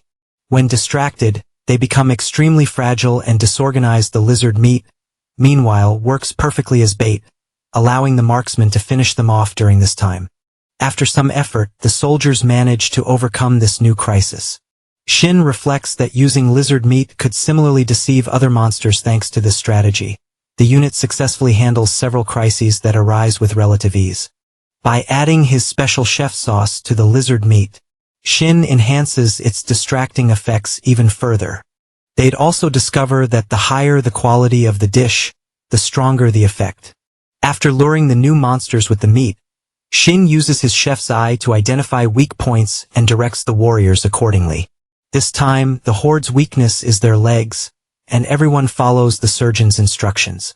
Once again, the battalion handles the situation with ease. Later, as the unit continues advancing, some soldiers can already see the end of the mountain path. This sight leaves some concerned, others relieved, and Hainan particularly excited. However, despite sharing their enthusiasm, Shin struggles to express it. In his mind, the hero realizes he may have overused his abilities. His eyes hurt, and his head spins, making him feel mana depleted. For the first time, he collapses to the ground, leaving the entire battalion in a state of panic over their commander's condition. After some time, the hero wakes up in a bed, drenched in cold sweat. Kwang sits beside him, asking if he's okay. Shin weakly replies that he feels like he's dying, but immediately inquires about their current location. Hyun explains that they found an empty farmhouse and decided to set up camp nearby. Focusing on what matters, the surgeon offers Shin some porridge he made using combat rations. However, Shin quickly notices that Hainan just tossed everything onto a tray and boiled it. Hyun reports that after leaving the mountains, monsters appeared, but the unit managed to deal with them. Shin asks if the surgeon remembered to bring back the monster carcasses. Hyun confirms this, noting that he knows how valuable the meat and hides are as resources at the moment. Kwang and others are outside retrieving them, while Lee is helping with resource production.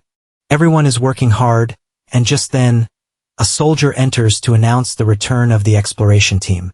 Hyun advises Shin to keep resting while he handles it. However, Shin insists on getting up and taking care of things himself. Initially, Taijun had suggested heading west, claiming they would find more opportunities there. However, Suhop perceives this direction as a death trap, describing the area as an outright hellscape. The chaos caused by monsters draws even more of them, and humans killed by the creatures turn into zombies. Currently, the village is overrun with zombies and beasts, making the situation dire. Shin acknowledges that entering this monster nest would put them at a severe disadvantage. Furthermore, the numerous buildings and vehicles would obstruct the unit's view and make movement beyond the roads extremely difficult. Despite this, the soldiers are reluctant to abandon the idea. Shin suggests they proceed only after reinforcing their strength and healing the injured. The guild's 2 healers are barely keeping up, and any further injuries could lead to fatalities. Suhup asks what their next move will be, prompting the hero to contemplate. Suddenly, Shin comes up with the idea of heading to the unit's own barracks. Kwang immediately agrees, noting that the barracks will have many useful resources. Unlike urban areas, the barracks are in open fields and not too far away, making the journey relatively safer. Now that they are in the open fields, securing a base of operations is crucial, so this location could definitely serve as their new base. Finally, the hero suggests creating a plan before sunset with all high-ranking members. In the end, they decide not to move all the troops at once, but instead divide into 3 squads, each led by a captain. Since firearms cannot be used, a marksman will remain at the cabin. Additionally, they need to conserve their dwindling ammunition, which Heck agrees with. Lee is also named as squad leader, and while she feels uncertain about leading the troops, this is a good opportunity for growth given that she is one of the few who survived in the city. The hero knows her knowledge of urban areas is invaluable. Although many disagree, the protagonist also includes a survivor with awakened abilities in each group. These individuals have been fully conditioned, and will do whatever is necessary as long as they receive a snack afterward. With this arrangement, the hero hopes nothing goes wrong while they are away. The following morning, Shin announces that to avoid attracting attention, the groups will split up and take different routes to meet at the destination. Everyone follows the orders, and Shin informs them they are departing now, with the civilians wishing them good luck. After walking for some time, Shin decides to ask why survivors are mostly found in cities. Lee responds that they had no other choice, as cities were the only places where food could be found. Monsters and zombies were terrifying, but hunger was even worse. Lee expressed gratitude for never missing a meal at the barracks because before that, every day was more challenging than the last. Shin then asks if surviving in the city was difficult, recalling his earlier comments about buildings obstructing the view. Lee explains that this wasn't a problem for survivors could hide and move between structures whenever danger arose. This strategy obviously wouldn't work in open fields, where they would eventually be caught. Shin realizes that what he considered a disadvantage was actually an advantage for ordinary people. Changing the subject, the hero asks if there are still people in the city, to which Lee replies that there probably are. While it makes sense that the military wouldn't be the only survivors, this leaves Shin a bit uneasy. This is why they decided to leave in search of resources and to grow their forces. Just as the first group joined the unit, they need to expand through survival efforts. However, if the military starts accepting survivors without any criteria, criminals could infiltrate. This naturally gives the hero a massive headache. At one point during their journey, Lee senses something and immediately asks the group to wait. Shin asks what it is, and she says she hears faint breathing nearby, likely coming from zombies. Upon closer inspection, the soldiers confirm the presence of zombies, though fortunately, they haven't been noticed. Without they would be in serious trouble, as the unit still lacks detailed information. Lee explains that most zombies are weaker than monsters, but can retain human habits or exhibit unpredictable behaviors.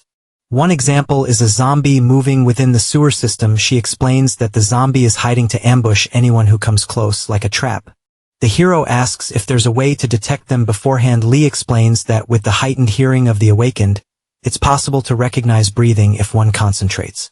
Shin realizes that hearing is the only method, so he begins to think about devising a strategy. A few minutes later, the hero briefs the unit on everything he has learned. Calling for focus, he orders everyone to gather equipment and prioritize large swords. Since it will be complicated for everyone to move together, only the captain and a few others will join the vanguard group, while the rest will secure the barracks area. With everything prepared, the protagonist orders his group to move, and they quickly enter the location. Inside one of the buildings, the members are split into 2 groups before advancing further. They hear the sound of zombie breathing coming from all directions. Hyun, slightly worried, notes that there are too many of them, making it difficult to pinpoint their positions. Lee adds that she has never seen so many zombies gathered in one place in her entire life. And to make matters worse, Shin's former superiors are among the monsters. Realizing that the mission seems too risky, the hero decides it's better to retreat, and Hyun agrees. However, just as Shin is about to order Kwang to lead the way, a zombie comes flying straight at the young officer. The zombie nearly ends his life, But fortunately, a knife pierces its neck. Everyone is shocked because the one who reacted so quickly was the hero himself. Shin then shouts for everyone to move quickly, as the zombies are coming in mass. While being pursued, Shin warns them not to slow down. After all the chaos, the group successfully escapes the base, but the fact that the zombie was in reality SGT Park, a standout officer from their battalion, draws significant attention. Shin explains that he recognized the zombie despite its altered form, as it's still possible to identify them. Kwang notes that despite everything, these were still the soldiers' former superiors, making it likely that fighting them could emotionally destabilize the troops. Reflecting on this, Shin remembers that it's been a long time since he prepared comforting and relaxing meals for his companions since the unit encountered Jamin and Sumdal on the road. The soldiers' fear of zombies has grown significantly. In this case, Shin mentioned that he considered investigating elsewhere, but ultimately decided they still needed to check the barracks. This decision, driven by mental health management, initially confuses everyone. The hero explains while the soldiers' battles are temporary, there may still be survivors to save. Lee agrees, stating that such a mission would undoubtedly boost morale and courage. Kyung, however, still finds the plan a bit crazy. Shin explains that unlike aimless investigations, this rescue mission would have a meaningful purpose. After a lengthy discussion, the officers decide to hear out Shin's plan. The soldiers then begin strategizing on how to confront the monsters in the barracks. Given that these structures are essentially dungeons, the hero "it won't be easy." Kyung suggests bringing all the mages to level the area with maximum firepower. Unexpectedly, the hero considers this as a plan B, but insists on first explaining plan A after everyone eats. While cooking, Shin thinks about how their combat abilities are not inferior to the zombies. However, a simple stat boost won't suffice in this situation, so he prepares the laver ears. These are said to help determine the location of predators and prey, which should assist in understanding the zombies. Additionally, the meal is infused with calming emotions, and it's made with magical ingredients and has amplified effects. Sometime later, the soldiers eat the meal and are delighted by its taste, which they say resembles pork neck. All their stats increase by 5, and the magic of enhanced hearing is activated. One soldier calls everyone's attention to a strange feature in their status window. The others, annoyed by his shouting, quickly realize that no one is actually yelling. Temporarily, the soldiers gain heightened hearing, and before an argument breaks out, Shin realizes it's time to move out. Running through the city, the soldiers can now hear the zombies' movements before they arrive. This allows them to intercept the monsters with powerful attacks, leaving no room for defense. One soldier shouts about a zombie hiding in a wardrobe, while another urges him to lower his voice. Now the troops can pinpoint enemy locations solely by sound. Lee finds it almost unbelievable, though she notes that their ears hurt significantly. Shin suspects that their brain functions aren't fully prepared for the heightened auditory sensitivity. Still, since these are only zombies, locating them is enough for the unit to handle them effectively, and at this rate, they'll finish quickly. Suddenly, a zombie appears without anyone noticing, but luckily, Shin defends against its attack. He drives a knife into the monster's head, causing it to fall lifelessly to the ground unexpectedly.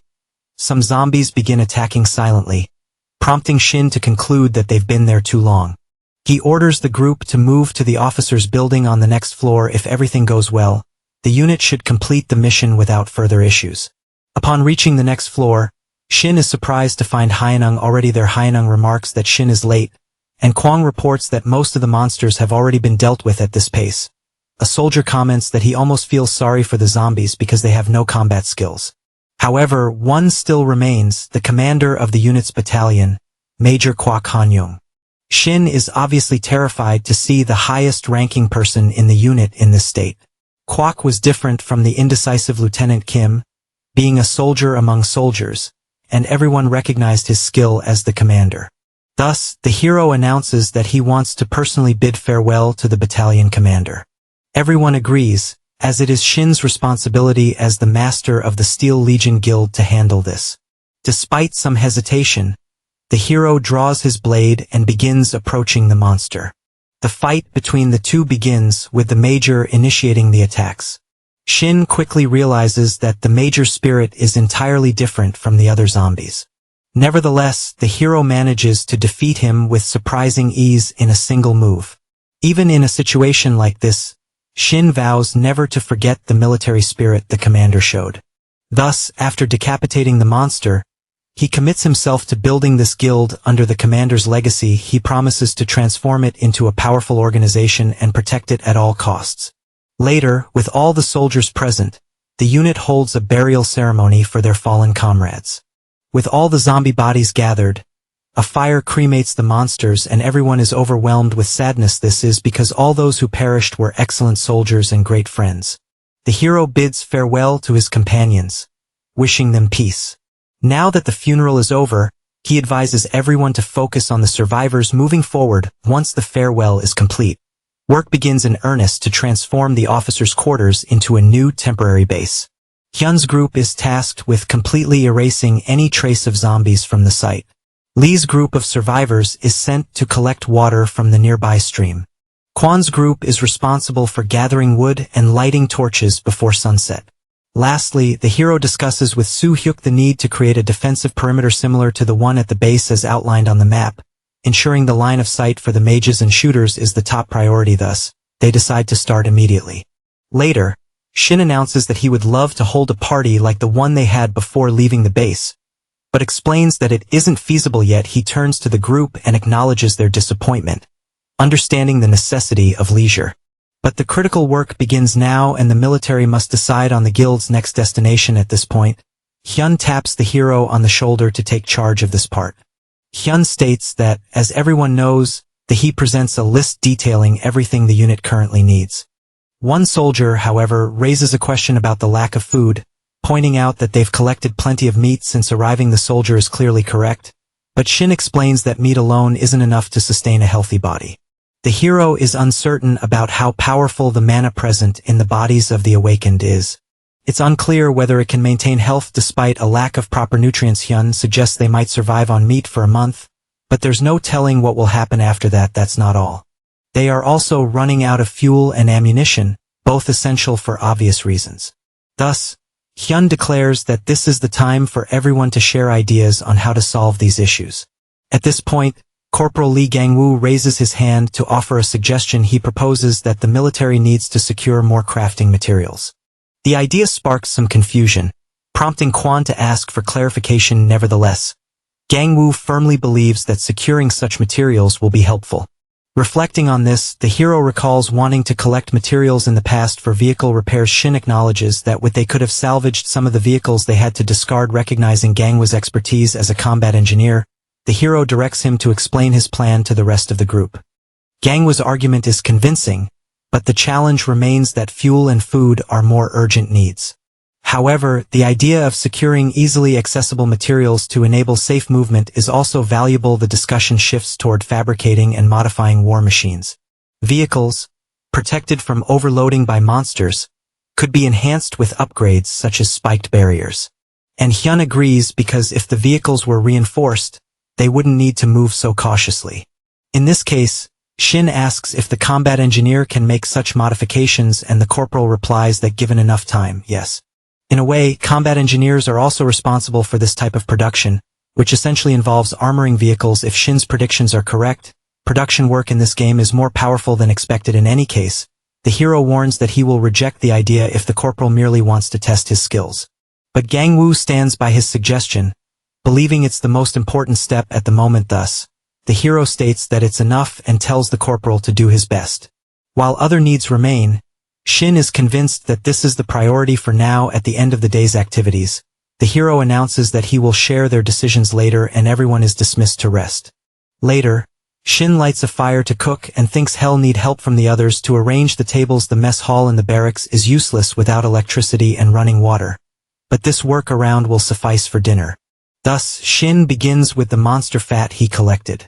Though edible, the smell of it cooking is unbearable.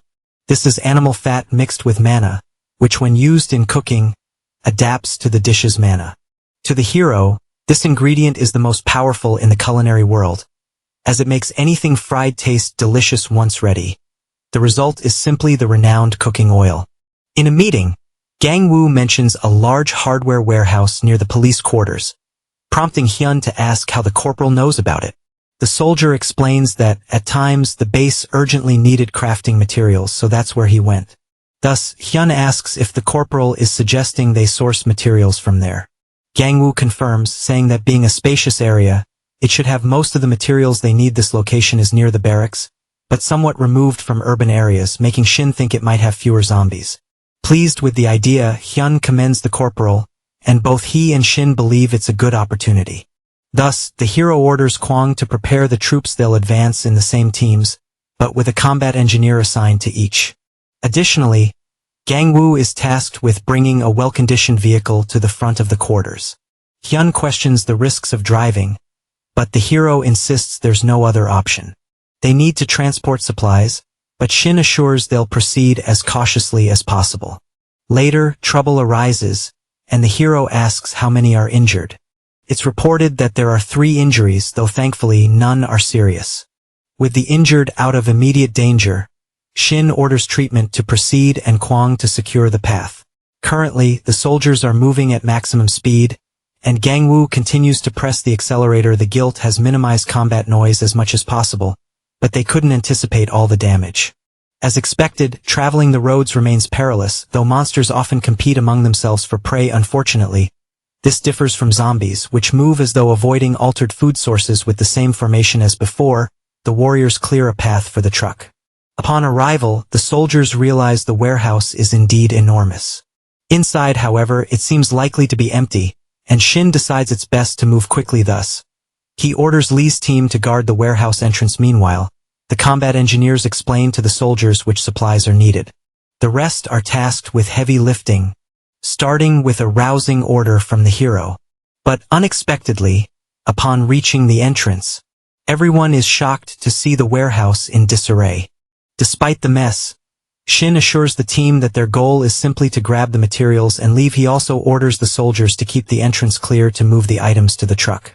First, seal plates are collected, though many scattered on the ground require extra care to transport. However, as the soldiers organize the supplies, a strange noise echoes through the area. Both the combat engineer and others hear it.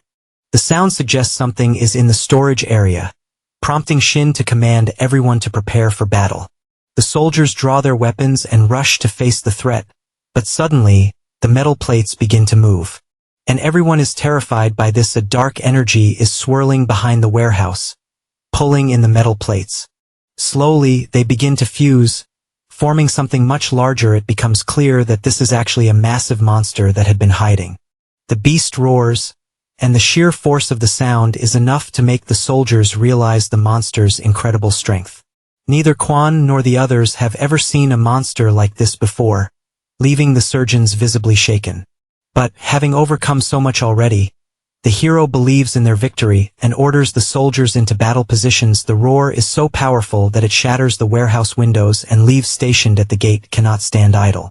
As she runs toward the commotion, she wonders just how large the monster is, but upon seeing it, she realizes it's worse than she imagined. With a single blow, the monster takes down 5 soldiers, prompting Hyung to shout for them to use the dried meat. Kwang, meanwhile, engages in direct combat, but since the beast's body is made of iron plates, his attacks have no effect. With relentless strikes, the beast continues to brutally defeat the soldiers. Even the buffs from the hero's meals fail to help the troops. In the end, the monster is far stronger than Shin anticipated. The beast attacks from all directions, shaking the ground with its force. As soldiers are flung aside, the hero realizes that if this continues, it will be annihilated. Shin decides to use the monster bait, which had worked well during their descent from the mountain, but when he throws it at the monster, it simply discards all the dried meat. In shock, the hero questions what went wrong and whether the monster found the food unappealing. Hyung quickly warns that they cannot handle this and must retreat immediately. The hero agrees and orders everyone to withdraw slowly to avoid being attacked from behind. The injured are prioritized for entry into the vehicles. As they flee, the hero silently vows to make the monster regret wasting so much of his food. Fortunately, the monster doesn't pursue them, likely bound to its territory. Nevertheless, the soldiers are in a dire situation and need to return as quickly as possible back at the camp, One of them suggests abandoning the idea of collecting materials altogether. They argue it isn't worth sacrificing soldiers for something like this. Kwang agrees but asks if the hero was able to identify any weaknesses in the monster. The hero says yes, but defeating it this time will be far more challenging. Lee, curious, asks about the visible weakness. The system revealed that the beast uses metal plates to shield its abdomen, which is more vulnerable than the rest of its body. To exploit this, it would need to remove the metal covering to access the dark core beneath. However, it's also true that these materials aren't urgently needed and could be sourced elsewhere. Despite this, Shin is deeply irritated by the situation, particularly that the monster refused to eat the bait, despite being carnivorous.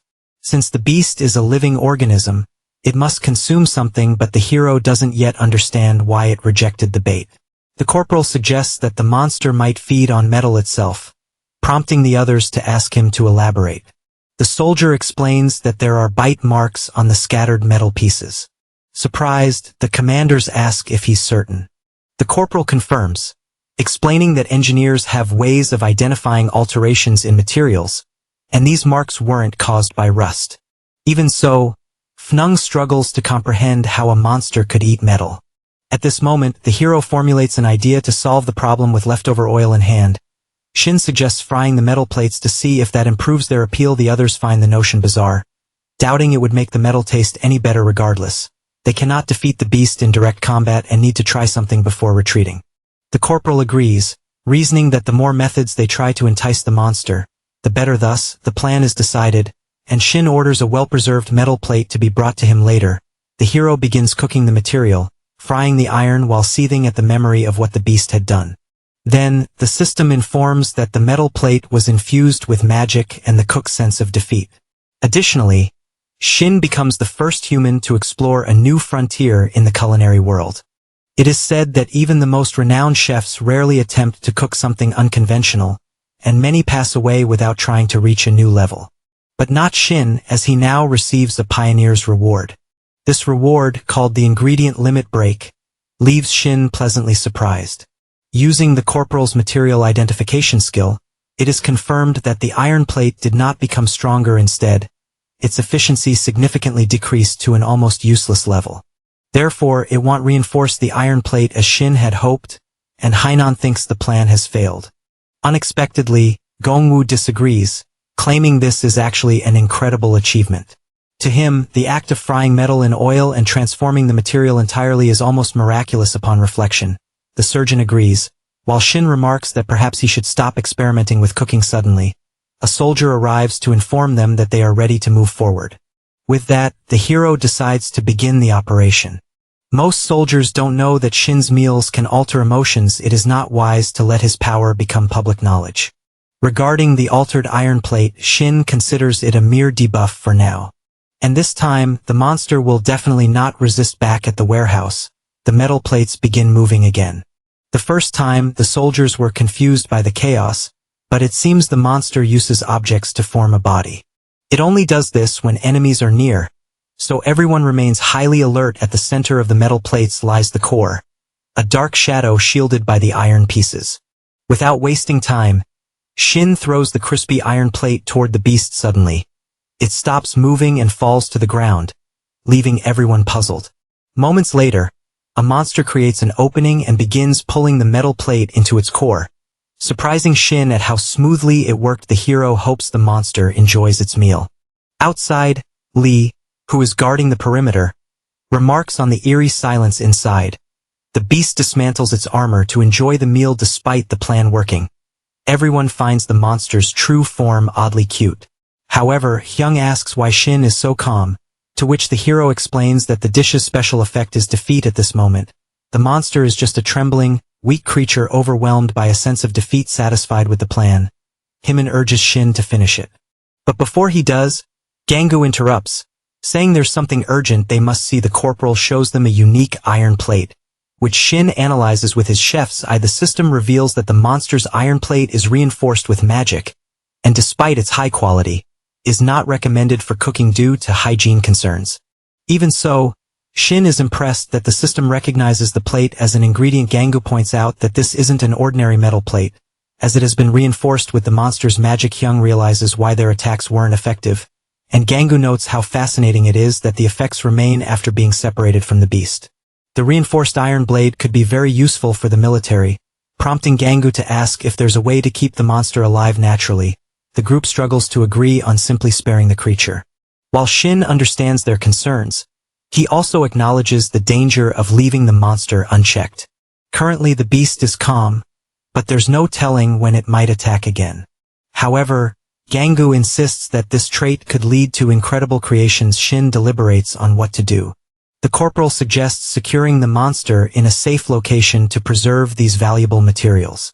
Hyung asks for Shin's opinion and whether he's willing to pass up this opportunity. Making Gangu ecstatic, Shin decides not to let it slip away. Excited, the soldiers act quickly, successfully capturing the monster in a cage within seconds.